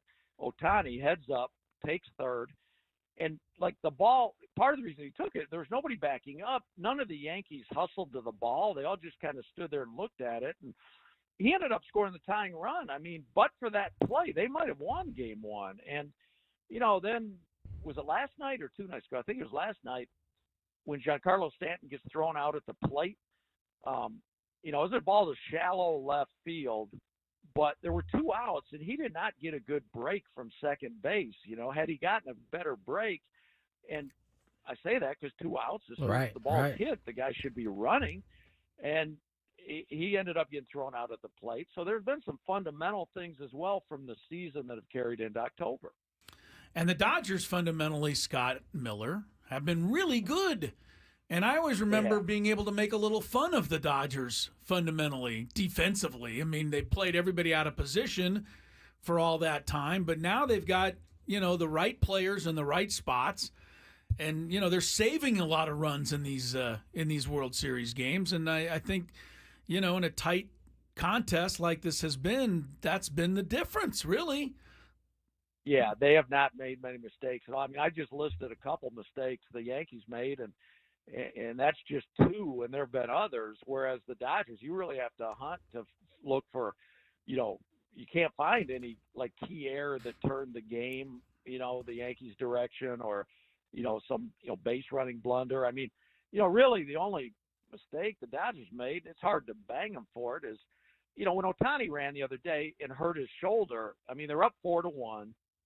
And, you could, I know Dave Roberts immediately stuck up for Ohtani, and as a manager should. He said, look, hey, it's 4-1. We need to tack on runs. And I totally get that. And Ohtani hadn't been thrown out stealing a base in 2 months at that point. So, that all is fine. But, boy, when he slid and hurt his shoulder, you're like, oh, man, it's the late innings of a 4-1 game. Did he really even need to be running there? And, you could debate that, but you're right. The Dodgers have done just about everything right. And, I'll tell you one thing that it struck me when I was up at Dodger Stadium. I was up there for games 1 and 2 of the Mets NLCS series, and I was up there for games 1 and 2 of the World Series before, obviously, I didn't go back to New York. But watching this whole thing play out, one thing that strikes me, especially those of us that live in San Diego, is, if I'm employed by the Padres as a player or in the front office, or if I'm a big Padre fan, I am just shaking my head because the Dodgers and the Padres division series, for my money, was the NLCS. The Padres are the next best team after the Dodgers. When they blew that 2-1 lead and let the Dodgers come back, had they knocked out the Dodgers, I don't have any doubt. I think the Yankees would be here tonight in Petco Park. The World Series would be here, and we'd all be talking at the ballpark. Yeah, no, I think that's the thing that's probably been most apparent is that the Padres are the second best team in baseball. Painful, right? Painful thing about all of this. Scott Miller joins us, and Scott, let's talk about these two managers because I think coming into the season, they both had similar narratives, right? They both were the guys running two high-priced rosters that had early exits or had fallen below expectation over the last few years. Boy, what a year can do to kind of change the look. I frankly remember going into the Padres' last series of the season against the Dodgers. I think it was 6 games remaining, and Dave Roberts being booed in Los Angeles when they announced his name. Now he's a game away from winning a World Series. On the flip side, Aaron Boone, I would assume, has had to kind of raise his stock a little bit, at least in the city, with the performance of getting to a World Series this year. Yeah, I agree on both counts. Where Boone's concerned, if they get swept tonight, the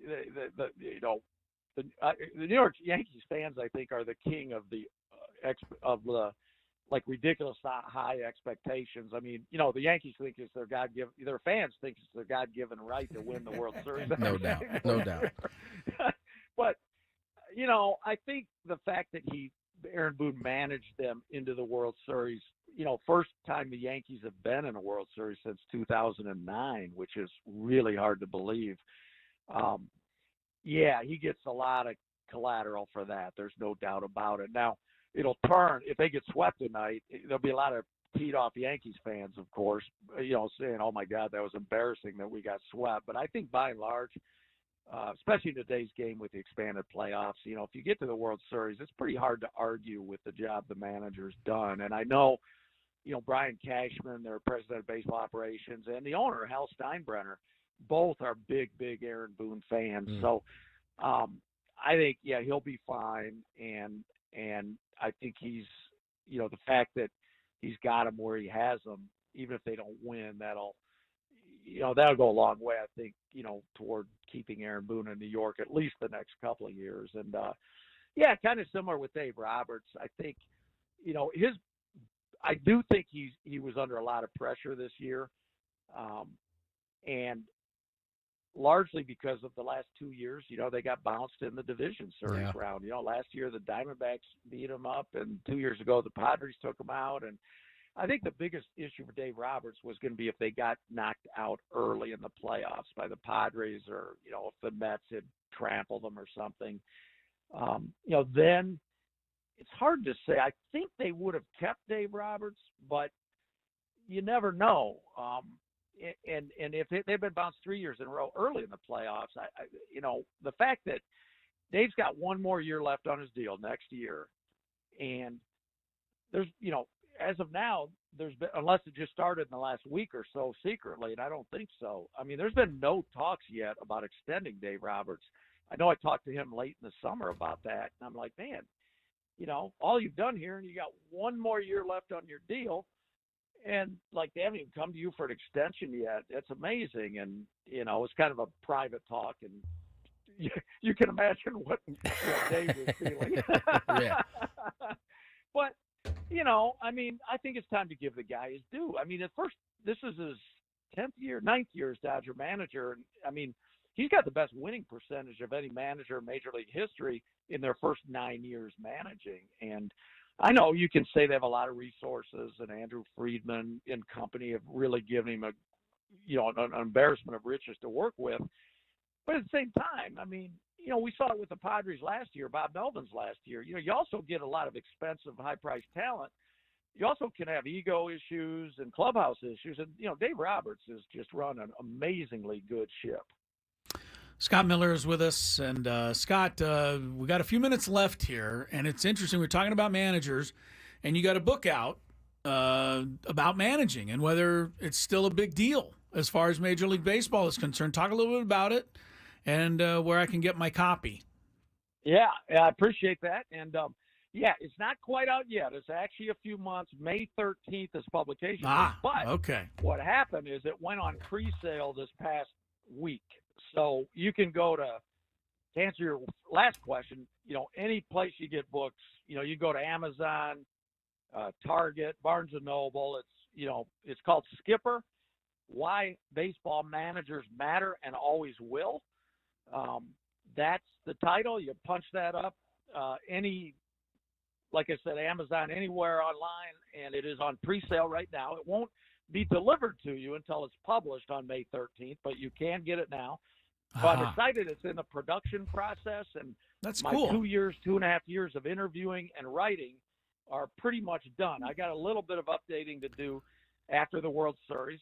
Fortunately, I tell you, the World Series smiled on me because I have a lot of Aaron Boone stuff in Chapter 1, and I've got a full chapter on Dave Roberts. I shadowed him for about 4 days, to focus on him and kind of what goes on behind the scenes with a modern manager today. How many meetings with baseball ops people, analysts, marketing department wants a piece of you. The players need you.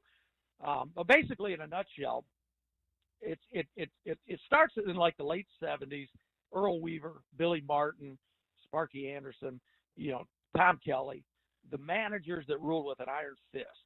And it kind of looks at how managing, what the job was then versus what it is now. And over this 50-year span, how we got from then to now and why we got from then to now. So I had fun doing it. I talked to almost 200 people. I mean, it takes us through the Moneyball era. I talked to Billy Beane, 20 years or whatever it's been after Moneyball, and Sandy Alderson, and, Dusty Baker and Art Howe and Tom Kelly and Kevin Cash and all kinds of current managers, ex-managers, current players, ex-players, current executives, ex-executives. And, it was an interesting project, and I'm happy to plant a flag for managers because while their job has been changed over the last few years, people underrate them, man. A good manager is still really important. No doubt about it. I look forward to reading that book, Scott. It sounds super interesting. I think a lot of people can get some good info, it sounds like, from your book. As always, Scott, man, appreciate you coming on. We'll do it again soon. Sounds good. You guys take care. Scott Miller getting it done. Yankees finally get it done. At least they got a run in. RBI ground out by Verdugo in the bottom of the second inning. So they go to the third. Dodgers 2, Yankees 1. This hour on the show on 97.3 The Fan is brought to you by Buffalo Wild Wings. Buffalo Wild Wings is football. Beat-ups. You thought this show was good. Wait till you see what's coming up next. Let's go! The Skraby Chronicles. We're back tomorrow at 2. Enjoy Not me. The evening. Yeah, we won't see you till next Monday. Yep. See ya.